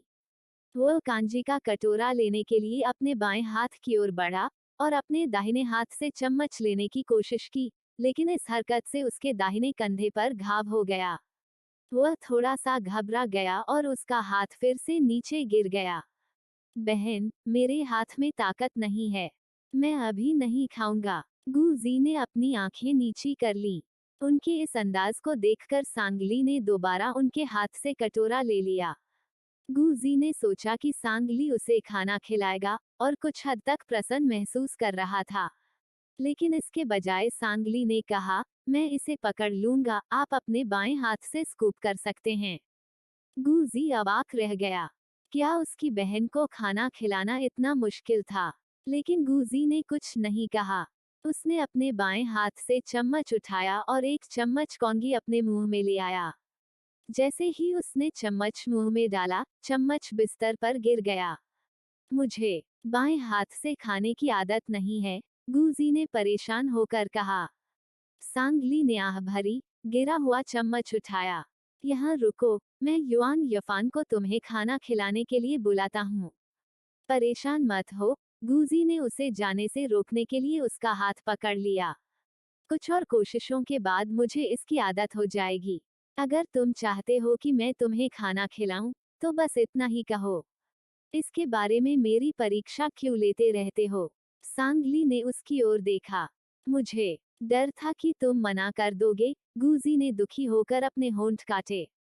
सांगली ने फिर से चम्मच उठाया, उसे चायदानी के पानी में धोया, कुछ कांजी निकाली और गुजेड के मुंह में ले आई। खाओ। सांगली को इस तरह देखकर गुजी मोटे तौर पर मुस्कुराया और तुरंत कांजी खाने के लिए अपना मुंह खोल दिया। धन्यवाद बहन, आप हमें बचाते हुए घायल हो गए। आपको कुछ मिठाई खिलाना कोई बड़ी बात नहीं है, इसके बारे में ज्यादा मत सोचो, सांगली ने हल्के से कहा। ओह, गुजी ने स्वीकृति की ध्वनि निकाली। हालांकि सांगली ने ऐसा कहा था, फिर भी उसे अपने बिस्तर के पास बैठाकर कांजी खिलाने से उसे बहुत खुशी महसूस हुई। उसने सांगली की विशेषताओं को देखा और उसके दिल में गर्मजोशी महसूस हुई। कितनी दयालु बहन है। गुजी, क्या तुम मुझे कुछ बताना चाहते हो? सांगली ने अचानक कहा। गुजी रुक गया। वास्तव में उसकी बातें समझ में नहीं आ रही थीं। तुम्हारा क्या मतलब है, बहन? सीधे उसकी ओर देखते हुए सांगली ने पूछा, क्या तुम्हें याद नहीं है? वह तुम ही थे जिन्होंने कल रात काले कपड़ों में उन दो लोगों से लड़ाई की थी। तुम्हें मार्शल आर्ट आता है ना? तो फिर भी तुम्हें फुहुआ बिल्डिंग को क्यों बेच दिया गया?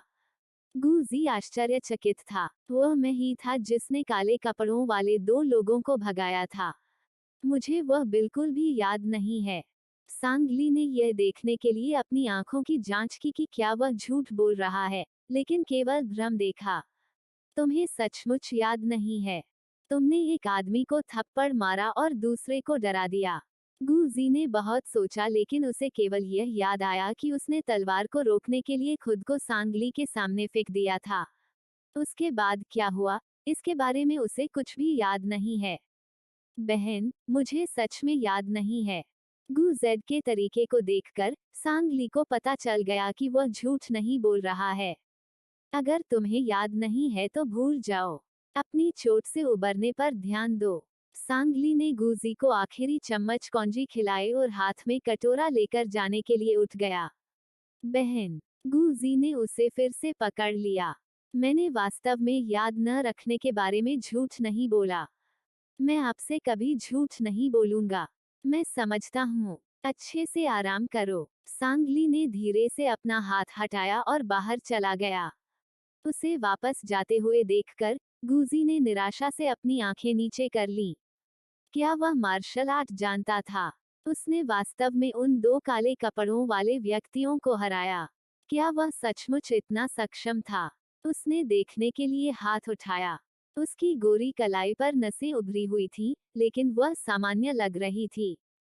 जैसे ही वह अपना हाथ नीचे रखने ही वाला था, उसकी नजर अपनी कलाई की नसों पर पड़ी, जो अजीब तरह से कई बार धड़क रही थी, जैसे कि अंदर कुछ छटपटा रहा हो। आह! इस दृश्य ने गुजी को बुरी तरह चौंका दिया। उसने तुरंत अपना हाथ जोर से हिलाया। ध्यान से अपनी कलाई को फिर से ऊपर उठाया तो एक बार फिर सब कुछ सामान्य दिखने लगा। उसने नसों पर दबाव डाला लेकिन कुछ अलग महसूस नहीं हुआ। क्या उसकी आंखें उससे धोखा कर रही होंगी? सांगली कटोरा पकड़कर बाहर आया और पाया कि बाई योहान किंगलिन कोर्टयार्ड छोड़ने वाली है। जियो हान और जिया मियाओ मियाओ उसे विदा कर रहे थे। सांगली को कटोरा पकड़कर बाहर आते देख बाई युनहान ने उसकी ओर देखा। मास्टर बाई, आप जा रही हैं? सांगली ने पूछा। मम, बाई युनहान ने सहमति व्यक्त करते हुए कहा। बाई परिवार को अभी भी बहुत कुछ निपटाना है। बाई परिवार के मामलों को सुलझाने के बाद मैं आप महिलाओं को उचित रूप से धन्यवाद देने के लिए वापस आऊंगा। ओह कृपया, हम सभी दोस्त हैं। समारोह में खड़े होने की कोई जरूरत नहीं है, जियोहान ने कहा। मास्टर बाई, आप बहुत ईमानदार और नेक हैं। भाग्य आप पर मेहरबान होगा। बाई युनहान बस हल्की सी मुस्कुराई। मास्टर बाई, मेरी तत्परता को क्षमा करें, लेकिन क्या आप वास्तव में खजाने के नक्शे के स्थान से अनजान हैं? सांगली ने स्पष्ट रूप से पूछा। बाई युनहान ने सिर हिलाया।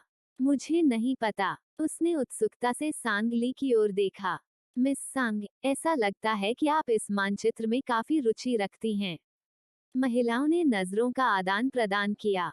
हम बस थोड़े उत्सुक हैं, जिया मियाओ मियाओ ने तुरंत कहा। सांगली आगे बढ़ी, उसकी अभिव्यक्ति गंभीर थी। मास्टर बाई, सच कहूं तो वह खजाने का नक्शा यह निर्धारित कर सकता है कि हम अपने वतन लौट सकते हैं या नहीं। जियो हान और जिया मियाओ मियाओ ने आश्चर्य से सांगली को देखा। बाई युनहान आश्चर्यचकित थी। आपका क्या मतलब है? आप एक चतुर व्यक्ति हैं जिसे हमारी पहली मुलाकात में ही समझ जाना चाहिए था कि हम इस जगह के नहीं हैं। और वह खजाने का नक्शा हमारी वापसी की कुंजी हो सकता है। सांगली के शब्द अस्पष्ट थे, लेकिन बाई युनहान ने अस्पष्ट रूप से उसका अर्थ समझा। फिर भी उन्होंने उत्तर दिया, उस स्थिति में अगर मुझे बाई परिवार के सामानों के बीच वास्तविक खजाने का नक्शा मिल गया, तो मैं निश्चित रूप से इसे आप महिलाओं को दे दूंगा। बहुत धन्यवाद, सांगली ने कहा। बाई युनहान मुस्कुराई। मुझे ही आप सभी को धन्यवाद देना चाहिए। मैं अब विदा लेता हूँ। बाई युनहान के चले जाने के बाद जियोहान ने हैरान होकर पूछा, बहन सांग, उसे यह सब क्यों बताया? मास्टर बाई बुद्धिमान, भरोसेमंद और दयालु हैं। उन्हें बताने से कोई नुकसान नहीं होना चाहिए, चाहे वह इस पर विश्वास करें या न करें। चूंकि हमने यह कहा है, मेरा मानना कि अगर उन्हें नक्शा मिल जाता है, तो वह इसे पहले मौके पर ही हमें दे देंगे। लेकिन नक्शा 4 खंडों में था। एक खंड से भी हमें ज्यादा मदद नहीं मिलेगी। कोई नहीं से एक बेहतर है। हमारे पास एक अनुभाग होने के बाद सुराग सामने आ सकते हैं। आपकी बात सही है। वैसे मोमो कहाँ है? अभी भी फी यंग की रखवाली कर रहे हैं। सांगली ने विचार किया। सुमो ने पहले जो कहा था, उसके अनुसार भागे हुए डाक कैबिनेट एजेंटों की मांसपेशियां फट जाएंगी और हड्डियां टूट जाएंगी। फिर भी अब फेई यंग बच गई थी और यातना सहने के बावजूद उसकी कोई त्वचा नहीं टूटी थी और न ही उसकी हड्डियां टूटी थीं। क्या वह भाग गया या उसे निर्देशों के तहत बाहर जाने दिया गया? अगर भाग गया तो लोग उसका पीछा कर रहे होंगे। यदि आदेश पर रिहा किया गया, तो उसके पास कौन सा नया मिशन हो सकता है? चैप्टर 67। क्या आप सिस्टर ली को पसंद करते हैं? सिस्टर ली, वो गूजी कौन है? क्या आपने उससे पूछा? जियो हान ने पूछा। सांगली ने अपना सिर हिलाया, उसे अब कुछ भी याद नहीं है। उसे याद नहीं। उसे याद नहीं कि कल क्या हुआ था। उसे काले कपड़ों वाले लोगों को भगाने की याद नहीं है। क्या इसका संबंध उसकी भूलने की बीमारी से हो सकता है? सिया मियाओ मियाओ ने पूछा। क्या उसे अपने अतीत के बारे में कुछ भी याद नहीं है? जियोहान, क्या आप भूलने की बीमारी का इलाज कर सकते हैं? सांगली ने पूछा। कृपया, क्या मैं सर्वशक्तिमान हूँ? लेकिन अगर आपको इसका इलाज करना है, तो मैं उस पर एक्यूपंक्चर आजमा सकता हूँ। जियोहान ने अपनी ठुड्डी पर हाथ फेरा। मुझे लगता है कि उसकी पहचान सरल नहीं हो सकती है। यू येफान को उस बड़े भाई को ढूंढने दीजिए जिसने उसे फुहुएज को बेच दिया था। जियोहान ने सांगली की ओर ऐसी मुस्कुराहट के साथ देखा जो बिल्कुल मुस्कुराहट नहीं थी, और उसकी ओर अपनी भौहें उठाईं। सिस्टर ली, यह गूजी आपको बचाने के लिए मरने को तैयार था। क्या आप बहुत प्रभावित नहीं हैं? सांगली चुप था। यह कहना झूठ होगा कि उसे छुआ नहीं गया। चाहे वह कितनी भी तर्कसंगत क्यों न हो, वह हृदयहीन नहीं थी। यदि काले रंग की तलवार वाला वह तलवारबाज कल थोड़ा और हिल गया होता, तो शायद गूजी की मृत्यु हो गई होती। उसने उसे केवल अत्यधिक सहानुभूति के कारण खरीदा था। क्या उसने सचमुच उसे अपना जीवन दे दिया था? कल रात उसे घायल देखकर वह बहुत घबरा गई। इस एहसास ने उसे खतरनाक महसूस कराया। इसलिए वह जल्द से जल्द गू जेड के परिवार को ढूंढना चाहती थी और उसे जाने देना चाहती थी। वो अब गूजी से प्रभावित नहीं हो सकती थी। वो खुद को उसके लिए कोई अलग भावना रखने की इजाजत नहीं देगी। सांगली ने हल्के से कहा, मैं जल्द से जल्द उसके परिवार को ढूंढूंगा और उसे जाने दूंगा। अपनी बात खत्म करने के बाद सांगली अपना कटोरा लेकर चली गई। वह नहीं जानती थी कि उसकी बातें कुछ ही दूरी पर खड़े गूजी ने स्पष्ट रूप से सुन ली थीं। सांगली के जाने तक ऐसा नहीं हुआ था कि जियोहान और जिया मियाओ मियाओ ने गूजी को कुछ ही दूरी पर खड़ा देखा था। दोनों ने एक दूसरे की ओर देखा। गूजी, यहाँ आओ, मेरे पास तुमसे एक प्रश्न है। जियोहान ने उसे बुलाया। गूजी रुका, फिर भावहीन चेहरे के साथ आगे बढ़ गया। तुम्हें सिस्टर ली पसंद है ना? अफ। सिया मियाओ मियाओ ने चाय का मुंह लगभग बाहर थूक दिया। उसे उम्मीद नहीं थी कि जियोहान इतना सीधे तौर पर पूछेगा। उसने जियोहान को धक्का दिया और फुसफुसाया, क्या तुम अधिक व्यवहार कुशल नहीं हो सकते? गूजी ने उनकी ओर देखा, उसका चेहरा भावहीन था। उसके लाल कपड़ों से उसका चेहरा पीला पड़ गया था। हाँ, सांगली के सामने गूजी शर्मीले और डरपोक लग रहे थे, लेकिन जियोहान के सवाल का जवाब देते समय उन्हें बिल्कुल भी शर्मिंदगी महसूस नहीं हुई। तो फिर हम आपको सलाह देते हैं कि समय रहते अपने घाटे में कटौती करें। सिया मियाओ मियाओ ने तुरंत कहा। जियोहान ने उसके बगल में सहमति में सिर हिलाया, मियाओ मियाओ सही है। सिस्टरली मोमो की तरह मुगध नहीं है। इस समय सुमो, जो अंधेरे कमरे में थी, छींक आए।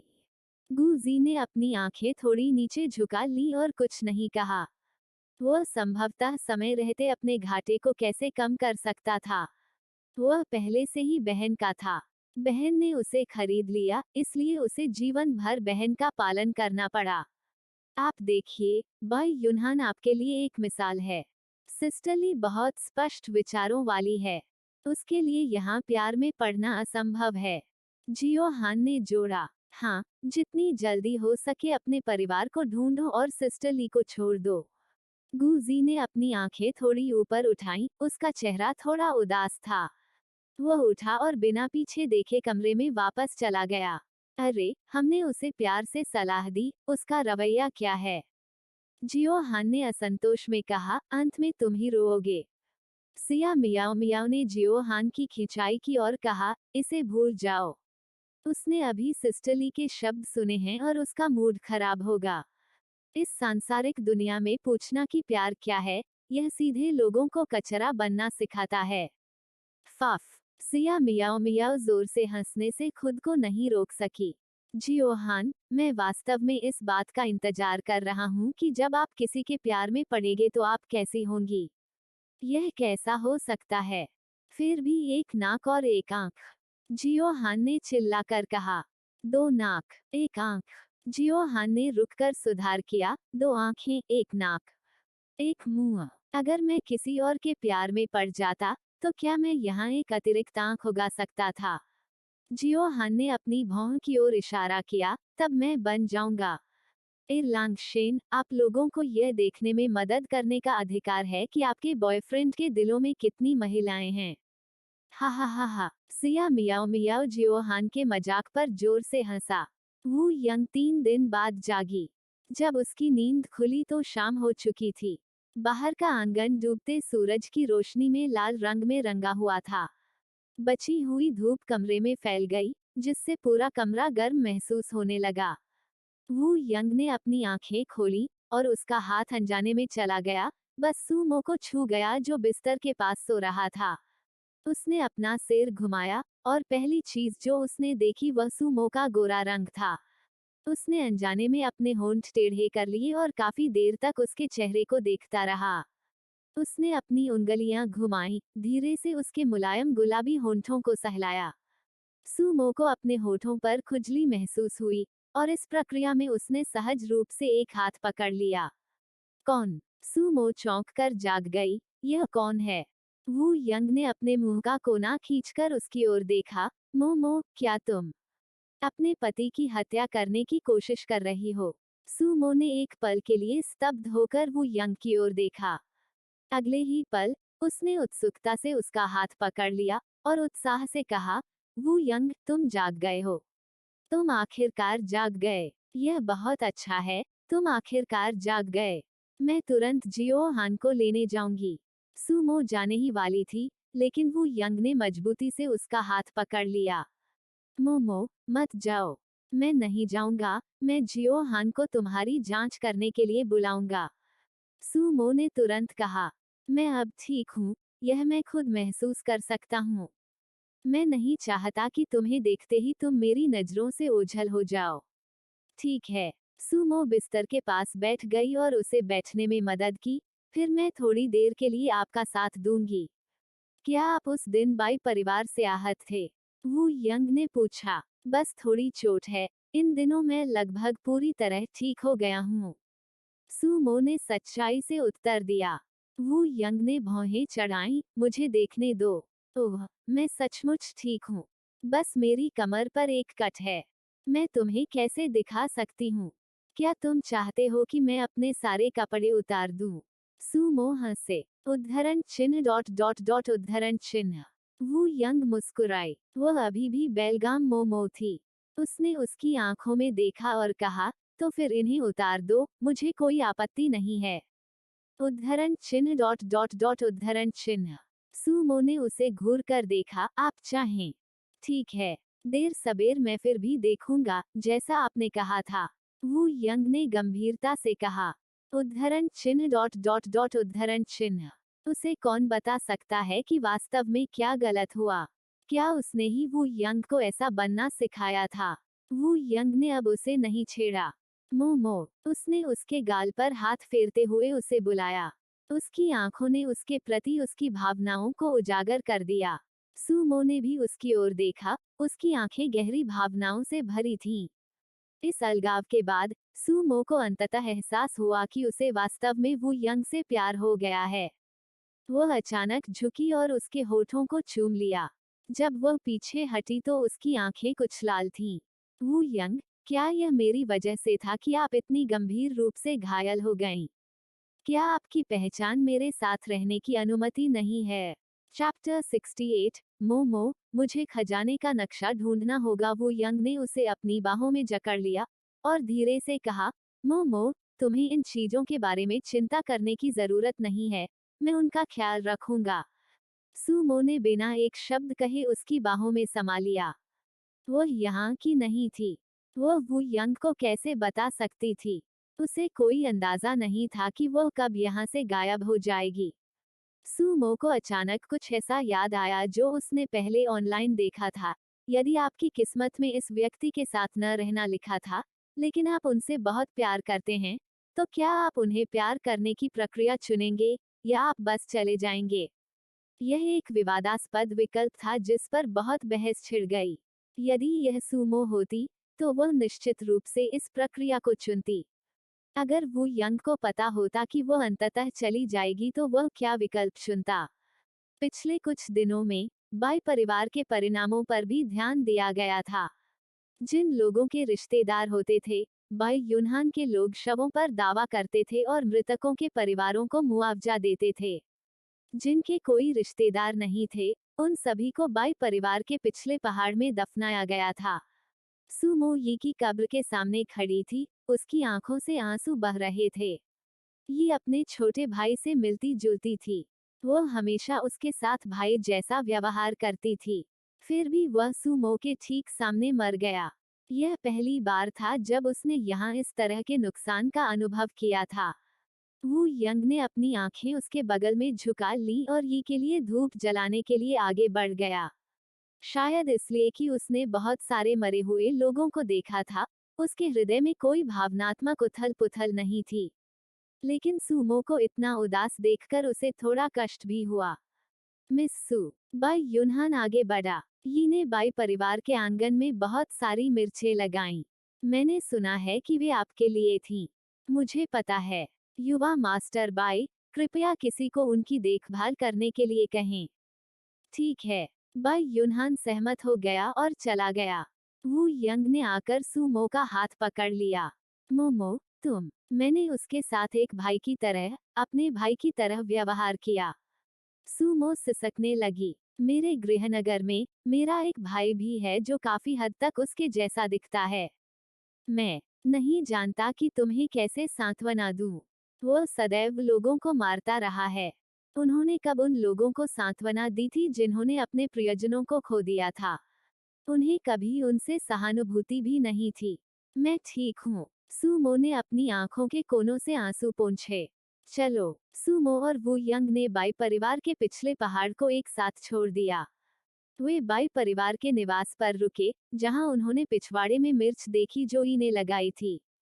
वे बहुत अच्छे से बढ़ रहे थे। वो यी के कमरे में भी गई और देखा कि लेखन ब्रश, स्याही की छड़ी, कागज और स्याही का पत्थर जो उसने यी को दिया था, सभी बड़े करीने से मेज पर रखे हुए थे। एक पेंटिंग पेपरवेट के नीचे दबाई गई थी। सुमो ने पेपरवेट हटाया और पेंटिंग देखने के लिए उठाई। यह उसकी एक पेंटिंग थी, जो लाल कपड़े पहने हुए थी, ज्वलंत और जीवंत, खिलती हुई मुस्कान के साथ। यह वह पोशाक थी जो उसने तब पहनी थी जब वह पहली बार यी के साथ छड़ी पर कैंडी फ्लॉस खरीदने के लिए सड़क पर निकली थी। पेंटिंग के उत्कृष्ट विवरण से लेकर बालों के हर कतरे तक को देखते हुए, उन्होंने इस पर काफी समय बिताया होगा, और यह लगभग पूरा हो गया था। यह मूल रूप से यी की ओर से सुमो को एक उपहार था, लेकिन अंत में, पेंटिंग कभी नहीं दी गई। हालांकि जब वू यंग ने पेंटिंग देखी तो उन्हें कुछ असहजता महसूस हुई, लेकिन उन्होंने कुछ नहीं कहा। आखिरकार, यी मर चुका था। सुमो ने पेंटिंग को लपेटा और उसे ले जाने की तैयारी की। लेकिन वू यंग ने आकर सुमो के हाथ से पेंटिंग ले ली। मोमो, क्या आप इसे मुझे दे सकते हैं? मैं इसकी अच्छी देखभाल करूंगा। सुमो ने एक पल के लिए सोचा, फिर पेंटिंग वू यंग को सौंप दी। फिर मैं इसे तुम्हें दे दूंगा। तुम्हें इसकी अच्छी देखभाल करनी होगी।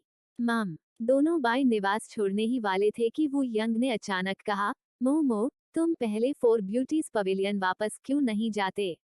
मुझे बाई युनहान के साथ कुछ चर्चा करनी है। सुमो ने हैरान होकर उसकी ओर देखा। यह किस बारे में है? वू यंग ने इसे छिपाया नहीं। यह खजाने के नक्शे के बारे में है। आप अभी भी खजाने का नक्शा प्राप्त करना चाहते हैं? सुमो ने भौहें चढ़ा दी। क्या यह खजाने का नक्शा आपके लिए जरूरी है? अगर मैं आपसे खजाने का नक्शा छोड़ने के लिए कहूं, तो क्या आप ऐसा करेंगे? वू यंग ने उसकी ओर देखा। उन्होंने डाक कैबिनेट नेता से अपनी आजादी के बदले में आधे साल के भीतर खजाने के नक्शे के शेष 3 टुकड़ों को खोजने का वादा किया था। यही एकमात्र कारण था कि उन्होंने वू यंग को डाक कैबिनेट छोड़ने दिया। यदि वह आज्ञाकारी ढंग से नहीं सुनता, तो डाक कैबिनेट में सभी लोग उसका लगातार शिकार करते रहेंगे। और वे सुमो और उसके दोस्तों को भी नहीं बख्शेंगे। मोमो, मुझे खजाने का नक्शा ठीक से आपके पास रखना होगा। वू यंग ने गंभीरता से कहा। आपका क्या मतलब है? सुमो ने हैरान होकर पूछा। डाक कैबिनेट के नेता के पास पहले से ही खजाने के नक्शे का एक टुकड़ा है। जब तक मुझे शेष 3 टुकड़े मिल जाते हैं, वो मुझे मेरी आजादी दे देगा। उसकी बातें सुनने के बाद सुमो दंग रह गई। तो, यदि आप खजाने का नक्शा डाक कैबिनेट में वापस नहीं लाएंगे, तो आपका नेता आपको जाने नहीं देगा। वू यंग ने उसकी ओर देखा और दृढ़ता से कहा, हाँ, तो मुझे उन्हें ढूंढना ही होगा। सुमो ने वू यंग का हाथ छोड़ दिया। वो एक क्षण के लिए कुछ हड़बड़ा गई। खजाने का नक्शा चिंतित था कि क्या वे वापस लौट सकते हैं, लेकिन इसका संबंध वू यंग के जीवन और मृत्यु से भी था। सभी ने सोचा कि डाक कैबिनेट नेता अपना पद वू यंग को सौंप देंगे, लेकिन केवल वू यंग ही जानता था कि वह नेता के हाथों का मोहरा मात्र था। डाक कैबिनेट नेता ने लोगों की सतर्क निगाहें वू यंग पर स्थानांतरित करने के लिए वू यंग का पक्ष लेने और उस पर भरोसा करने का भ्रम पैदा किया। मोमो, क्या गलत है? वू यंग सूमो की प्रतिक्रिया से हैरान थी। कुछ नहीं, जाओ बाई यूनहान से बात करो। मैं पहले फोर ब्यूटीज पवेलियन वापस जाऊंगा। बोलने के बाद सूमो तुरंत मुड़ी और बाई निवास से बाहर भाग गई। वू यंग ने भौहें चढ़ा दी। उन्हें लगा कि सूमो की प्रतिक्रिया थोड़ी अजीब थी।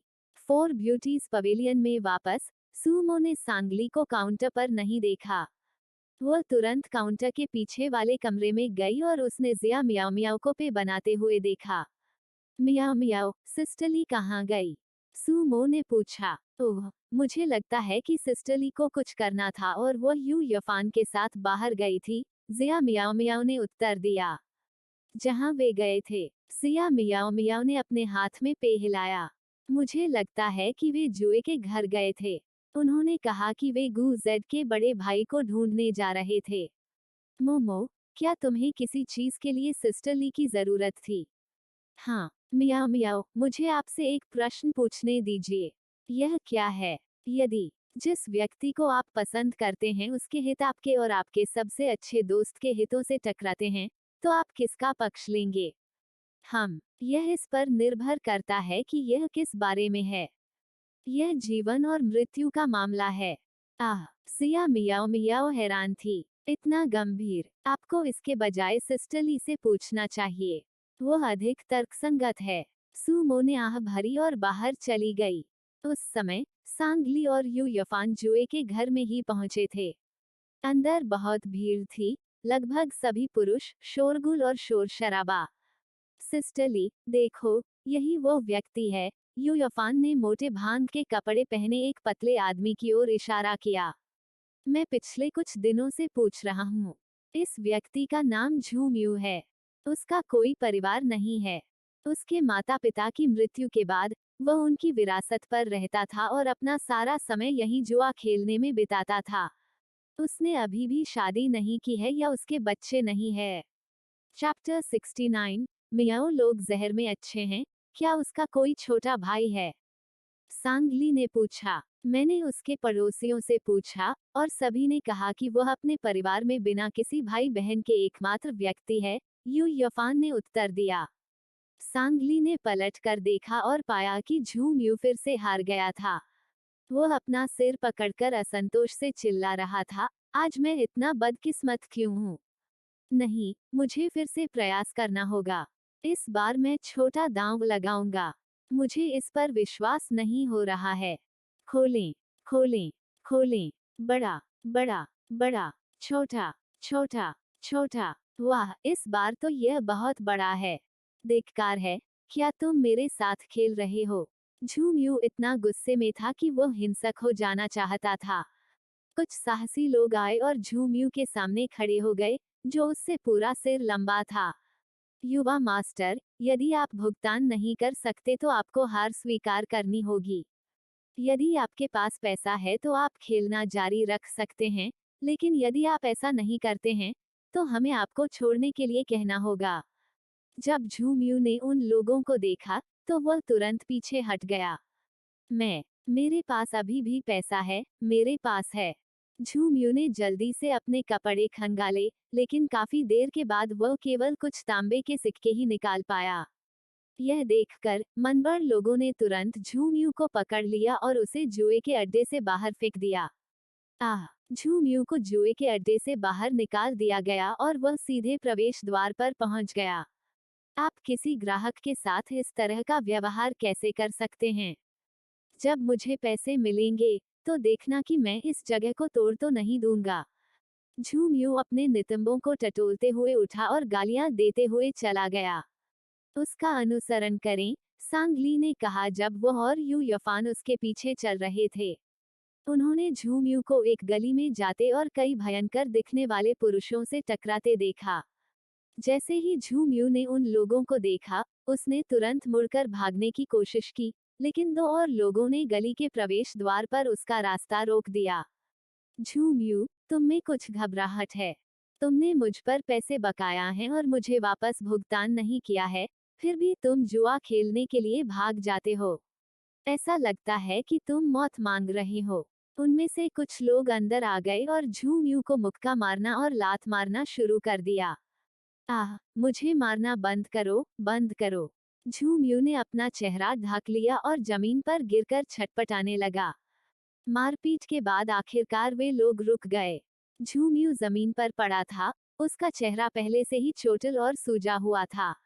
नेता नीचे झुक गया, झू म्यू को कॉलर से पकड़ लिया और खतरनाक ढंग से गुर्राया, यदि तुम मुझे जल्द ही पैसे वापस नहीं करते हो तो तुम्हें पीट पीट कर मार डालने के लिए मुझे दोषी मत ठहराओ।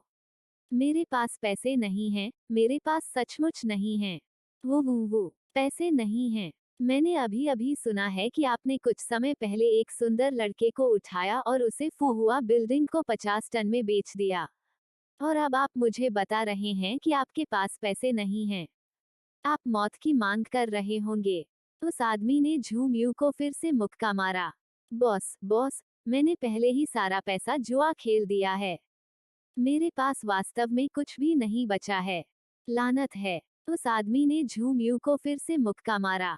आज मैं तुम्हें दिखाऊंगा कि जब आप ऋण नहीं चुकाते तो क्या होता है। वो आदमी उसे फिर से मारने ही वाला था कि झू म्यू ने जल्दी से अपना चेहरा बचा लिया। उस पर आपका कितना बकाया है? गली के प्रवेश द्वार से अचानक एक महिला की आवाज आई।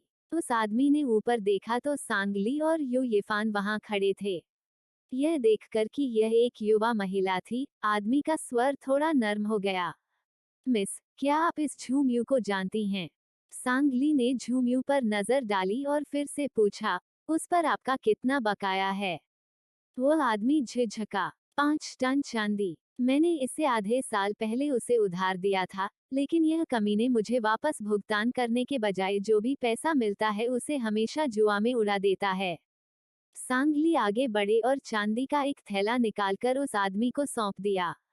मैं उसका बदला चुका दूंगा। उस आदमी ने संदेहवश बैग उठाया और देखने के लिए उसे खोला। यह 5 टन से भी अधिक का लग रहा था। उसने झूम्यू पर तिरस्कार भरी नजर डाली। आज अपने आप को भाग्यशाली समझें। उस आदमी ने पैसे ले लिए और दूसरों को गली से चले जाने के लिए कहा। बहन सांगली, तुमने उसके पैसे क्यों लौटाए? यू यफान ने धीमी आवाज में पूछा। सांगली मुस्कुराए। पैसा सबसे सरल समस्याओं का समाधान कर सकता है। और ऐसा नहीं है कि अब हमारे पास पैसे की कमी है।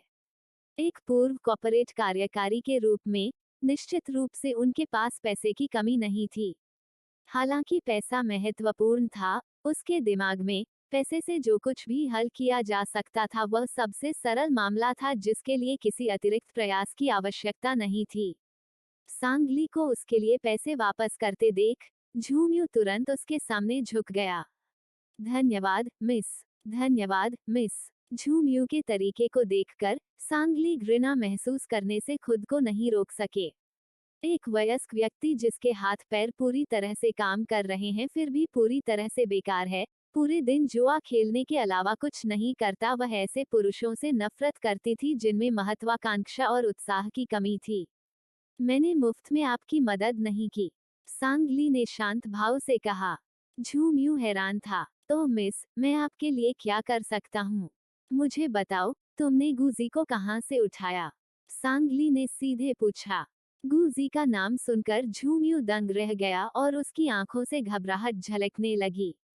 उसने पहले कभी किसी व्यक्ति की तस्करी नहीं की थी, इसलिए स्वाभाविक रूप से उसे कुछ घबराहट महसूस हुई।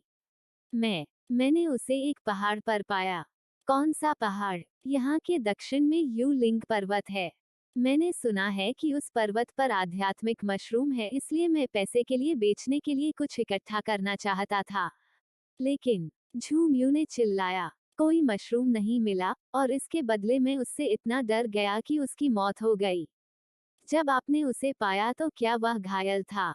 ऐसा लग रहा था कि वह कुछ मार्शल आर्ट का अभ्यास कर रहा है। जब मैंने उसे देखा तो मैंने देखा कि उसकी एक आंख लाल थी, मुझे बहुत डर लगा। सांगली ने अपनी भौहें सिकोड़ ली।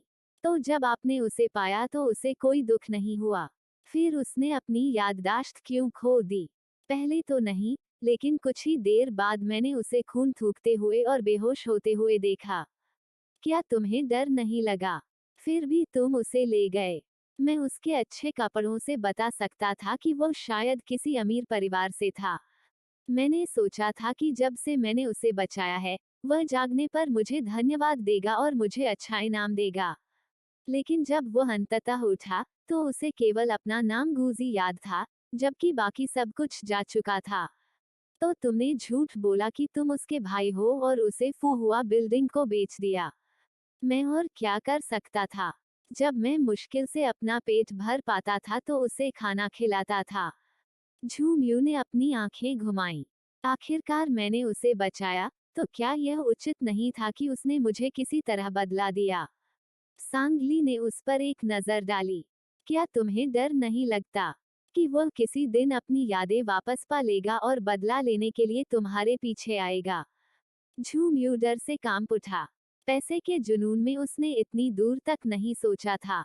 मैं नहीं डरता। मैंने उसकी जान बचाई। अगर मैंने उसे उन दुर्गम पहाड़ों में छोड़ दिया होता, तो शायद अब तक उसे जंगली जानवर खा चुके होते। चल दर, उस पर अधिक शब्द बर्बाद करने का कोई मतलब न देखकर सांगली यू यफान के साथ गली से निकल गया। झूमियू ने उन्हें कुछ हद तक चकित होकर जाते हुए देखा। उसने केवल ये कुछ प्रश्न पूछने के लिए उसे 5 टन का भुगतान किया। ओह ठीक है, कम से कम उसका कर्ज बिना कुछ खोए चुका दिया गया। वो जमीन से उठा, अपने आप को झाड़ा और इत्मीनान से चला गया। बहन सांगली, यह गूजी वास्तव में एक सामान्य व्यक्ति की तरह नहीं लगता है, यू यफान ने टिप्पणी की। यहाँ से दक्षिण में यू लिंग पर्वत कितनी दूर है? सांगली ने पूछा। बहुत बुरा नहीं है, बस कुछ दिनों के लिए घुड़सवारी करें। लेकिन यह मियाओ क्षेत्र की सीमा पर है। मियाओ क्षेत्र? हाँ, मियाओ लोग जादू टोने में कुशल हैं, इसलिए यदि आप किसी से मिलते हैं, सिस सांगली, तो बेहतर होगा कि आप दूरी बनाए रखें। हालांकि मैंने सुना है कि वे शायद ही कभी अपना क्षेत्र छोड़ते हैं। सांगली चिंतन में चुप हो गया। आप किस जादू टोने की बात कर रहे हैं? यू यफान ने अपना सिर खुजलाया। मैं भी वास्तव में नहीं जानता, बस इसके बारे में सुना है। मैंने इसे कभी नहीं देखा है। अध्याय 70। क्या तुम मुझे बाहर निकालोगे? सिमी पवेलियन लौटने के बाद सूमो काउंटर पर अचंभित होकर बैठी थी। सांगली को वापस आते देख वह तुरंत उसका स्वागत करने के लिए ऊपर गई। सिस्टर ली, आखिरकार आप वापस आ गईं। क्या वो यंग यहाँ है? सांगली ने पूछा। लगता है वह अभी अभी बाहर निकला है। खुद के द्वारा? मुझे ऐसा लगता है। वो एक बड़ा आदमी है, मैंने ज्यादा कुछ नहीं पूछा। सूमो ने आह भरते हुए कहा, ओह, सिस्टर ली, मैं अभी बहुत नाराज हूँ। सांगली बैठ गए और पूछा, क्या बात है? वू यंग वास्तव में इस बार शेष 3 खजाने के नक्शे खोजने के लिए वापस आया था। केवल जब उनके मंडप मास्टर को वे मिल जाएंगे तो वह वू यंग को मुक्त कर देंगे। सूमो ने कहा। सांगली ने उसे देखकर मुस्कुराते हुए कहा, तो आप किस बात से नाराज हैं? आप हमेशा उसी क्षण में जीते हैं, बहुत दूर तक सोचने वालों में से नहीं हैं, ठीक है। लेकिन ये खजाने के नक्शे इस बात से संबंधित हैं कि हम चारों वापस जा सकते हैं या नहीं। फिर मैं आपसे पूछता हूँ, अगर आपने हम तीनों को एक तरफ रख दिया और इसका असर केवल आप पर पड़ा, तो क्या आप वो यंग के कारण यहाँ रहना चाहेंगे? सांगली ने गंभीरता से पूछा। सूमो स्तब्ध रह गई। मैंने इसके बारे में नहीं सोचा है। मैं हमेशा सोचती रहती थी कि आखिरकार हम चारों वापस कैसे जाएंगे। तो इसका मतलब है कि आप भी यहाँ नहीं रहना चाहते। लेकिन सूमो ने अपना सिर खुजलाया। मैं वापस जाना चाहती हूँ लेकिन नहीं जा रही। इसलिए मैं नाराज हूँ, लेकिन इसका असर हम चारों पर पड़ता है। मैं स्वार्थी तौर पर आप लोगों को भी रुकने पर मजबूर नहीं कर सकती। सांगली ने उसके सिर को थपथपाया और मुस्कुराते हुए कहा, ठीक है, इतनी चिंता करना बंद करो। वू यंग के पास अभी तक एक भी खजाने का नक्शा नहीं है। जब वो उन सभी को ढूंढ लेगा तो हम बात करेंगे। तुम इतनी जल्दी में क्यों हो? अभी के लिए बस उसके साथ अपना समय संजोओ। सूमो ने इसके बारे में सोचा और ऐसा लगा मानो सब कुछ अचानक स्पष्ट हो गया। आप सही कह रहे हैं, उसके लिए अन्य मानचित्र ढूंढना आसान नहीं होगा। इस नए एहसास के साथ उसकी चिंताएं गायब हो गईं। वह जियो हान के साथ गेम खेलने के लिए ऊपर की ओर भागी।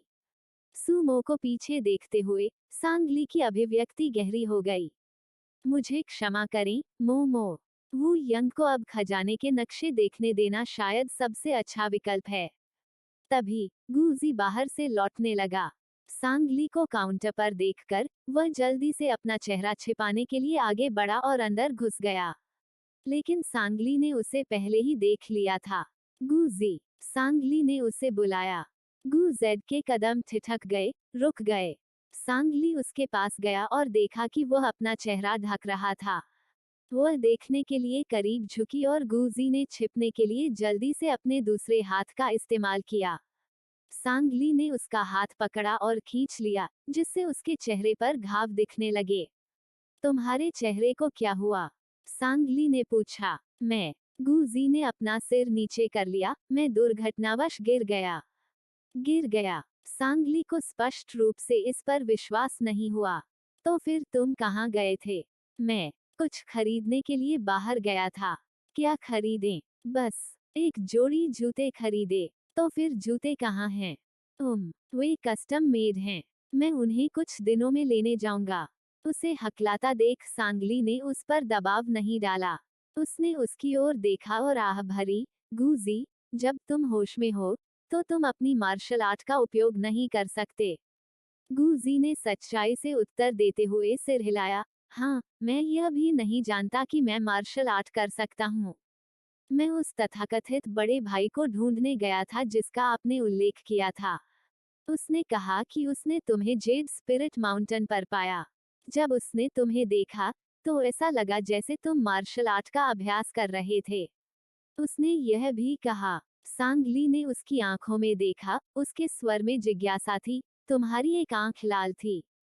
सांगली की बातें सुनकर गुजी ने तुरंत अपनी दाहिनी आंख ढक ली। फिर वह एहसास में डूब गया। उसने अवचेतन रूप से अपनी दाहिनी आंख क्यों ढक ली? सांगली को उसकी जांच करते देख उसने जल्दी से अपना हाथ नीचे कर दिया। दीदी, मैं सचमुच कुछ नहीं जानता, गुजी ने जल्दी से कहा। उसमें घबराहट देखकर सांगली ने अपनी निगाहें पीछे हटा ली। रहने दो, आज रात से जियो हान को एक्यूपंक्चर के साथ अपनी यादें वापस पाने में मदद करने का प्रयास करें। सांगली काउंटर की ओर चला गया। गुजी ने तुरंत पीछा किया, उसके स्वर में शिकायत का संकेत था। दीदी, आप मेरी यादें वापस पाने के लिए इतनी उत्सुक हैं, क्या आप मुझे भगाने की कोशिश कर रही हैं? हर किसी को जीने के लिए अपना जीवन है। आपको मेरा पीछा नहीं करना चाहिए। अपनी पिछली यादों को याद करने से आपका जीवन अधूरा रह जाता है। शायद जब आप उन्हें पुनः प्राप्त कर लेंगे तो आप खुद ही वहां से चले जाना चाहेंगे। गुजी ने अपनी आंखें नीची कर ली। क्या होगा अगर मेरी यादें वापस आने के बाद भी मैं जाना नहीं चाहता? क्या आप मुझे तब छोड़ देंगे? सांगली ने रुकते हुए कहा, हम आपकी यादें वापस आने के बाद बात करेंगे। उस रात वू यंग का इलाज करने के बाद जियो हान ने गुजी पर भी एक्यूपंक्चर देना शुरू कर दिया। वू यंग के चेहरे पर निशान पिछले कुछ दिनों में काफी हल्के हो गए थे, अब केवल बहुत हल्के निशान बचे हैं। उसकी गड़ी हुई विशेषताओं को देखकर सुमो अपने आप को यह कहने से नहीं रोक सका, वास्तव में बहुत सुंदर। वू यंग मुस्कुराया और उसे अपने आलिंगन में खींच लिया। क्या तुमने शुरुआत में चुपके से मेरी शक्ल देखी थी? सुमो ने इससे इनकार करते हुए अपनी आंखें घुमाई। मैंने नहीं किया। क्या ऐसा है? वू यंग ने उसकी आंखों में देखते हुए धमकी दी। अगर तुमने सच नहीं बताया तो मुझे अत्यधिक कदम उठाने पड़ेंगे। सुमो ने पलकें झपकाईं। कौन सा चरम उपाय? वू यंग ने उसकी कमर पर चिकोटी काटी और उसे बिस्तर की चौखट से टिकाया। आप क्या सोचते हैं? जैसे ही वह बोला, वू यंग ने उसे चूमने के लिए अपना सिर नीचे किया। लेकिन इससे पहले कि उसके होंठ सुमो से मिले, उसने अपना मुंह ढकने के लिए जल्दी से हाथ उठाया। वू यंग अवरुद्ध होने पर अप्रसन्नता से भौहें चढ़ाने लगी। उसने उस पर नजर डाली। मोमो, मुझसे बल प्रयोग मत करवाओ। सुमो ने उसे घूर कर देखा। तुमने हिम्मत की। मैं क्यों नहीं करूंगा। उसके होंठ उपहास के भाव से मुड़ गए। आपका मुझसे कोई मुकाबला नहीं है। सूमो चुप रही। वू यंग ने उसकी दोनों कलाइयों को एक हाथ से पकड़ा और उन्हें उसकी पीठ के पीछे पिन कर दिया। फिर उसने अपना सिर नीचे किया और उसके होठों को पकड़ लिया। सूमो ने उसे अपने घुटने से मारने की कोशिश की, लेकिन ऐसा लगा कि वू यंग को इसका अनुमान था। उसने उसके घुटने के जोड़ के पीछे एक पैर फंसा दिया, जिससे वे दोनों बिस्तर पर गिर पड़े। वू यंग ने धीरे से हंसते हुए कहा, तो तुम्हें यह इसी तरह पसंद है। फिर भी उसके दोनों हाथों को उसके सिर पर पकड़े हुए वो उसे फिर से छूने के लिए नीचे झुका। सबसे पहले सूमो ने जानबूझकर थोड़ा संघर्ष किया, लेकिन केवल थोड़ी देर के लिए। वू यंग के धीरे से चूसने और कुतरने के कारण सूमो को प्रतिरोध छोड़ना पड़ा, क्योंकि उसने उसे जवाब देना शुरू कर दिया था। लंबे समय के बाद वू यंग आखिरकार पीछे हट गई। उसकी वासना से भरी आंखें उसके लाल और सूजे हुए होंठों को घूर रही थीं। उसके एडम का सेब अनायास ही हिल गया। मोमो, उसकी कर्कश आवाज धीरे से निकली। मैं सचमुच हमारी शादी की रात का इंतजार कर रहा हूँ। हम्फ, सूमो ने गुस्से भरी हंसी निकाली। तुम विकृत हो। तुम वैवाहिक आनंद की रात की प्रतीक्षा कर रहे हो, है ना? उद्धरण चिन्ह डॉट डॉट डॉट उद्धरण चिन्ह। क्या इतना स्पष्ट रूप से कहना ठीक है? वू यंग धीरे से हंसी। ठीक है, आप इसे इस तरह से कह सकते हैं। सूमो ने उसकी ओर घूर कर देखा। वू यंग, अब तुम मुझसे भी अधिक विकृत हो। वू यंग ने उसके माथे को चूमा और भौहें सिकोड़ते हुए कहा, तुम वही हो जिसने मुझे सिखाया है। Taught his ass. उसके साथ बहुत अन्याय हुआ।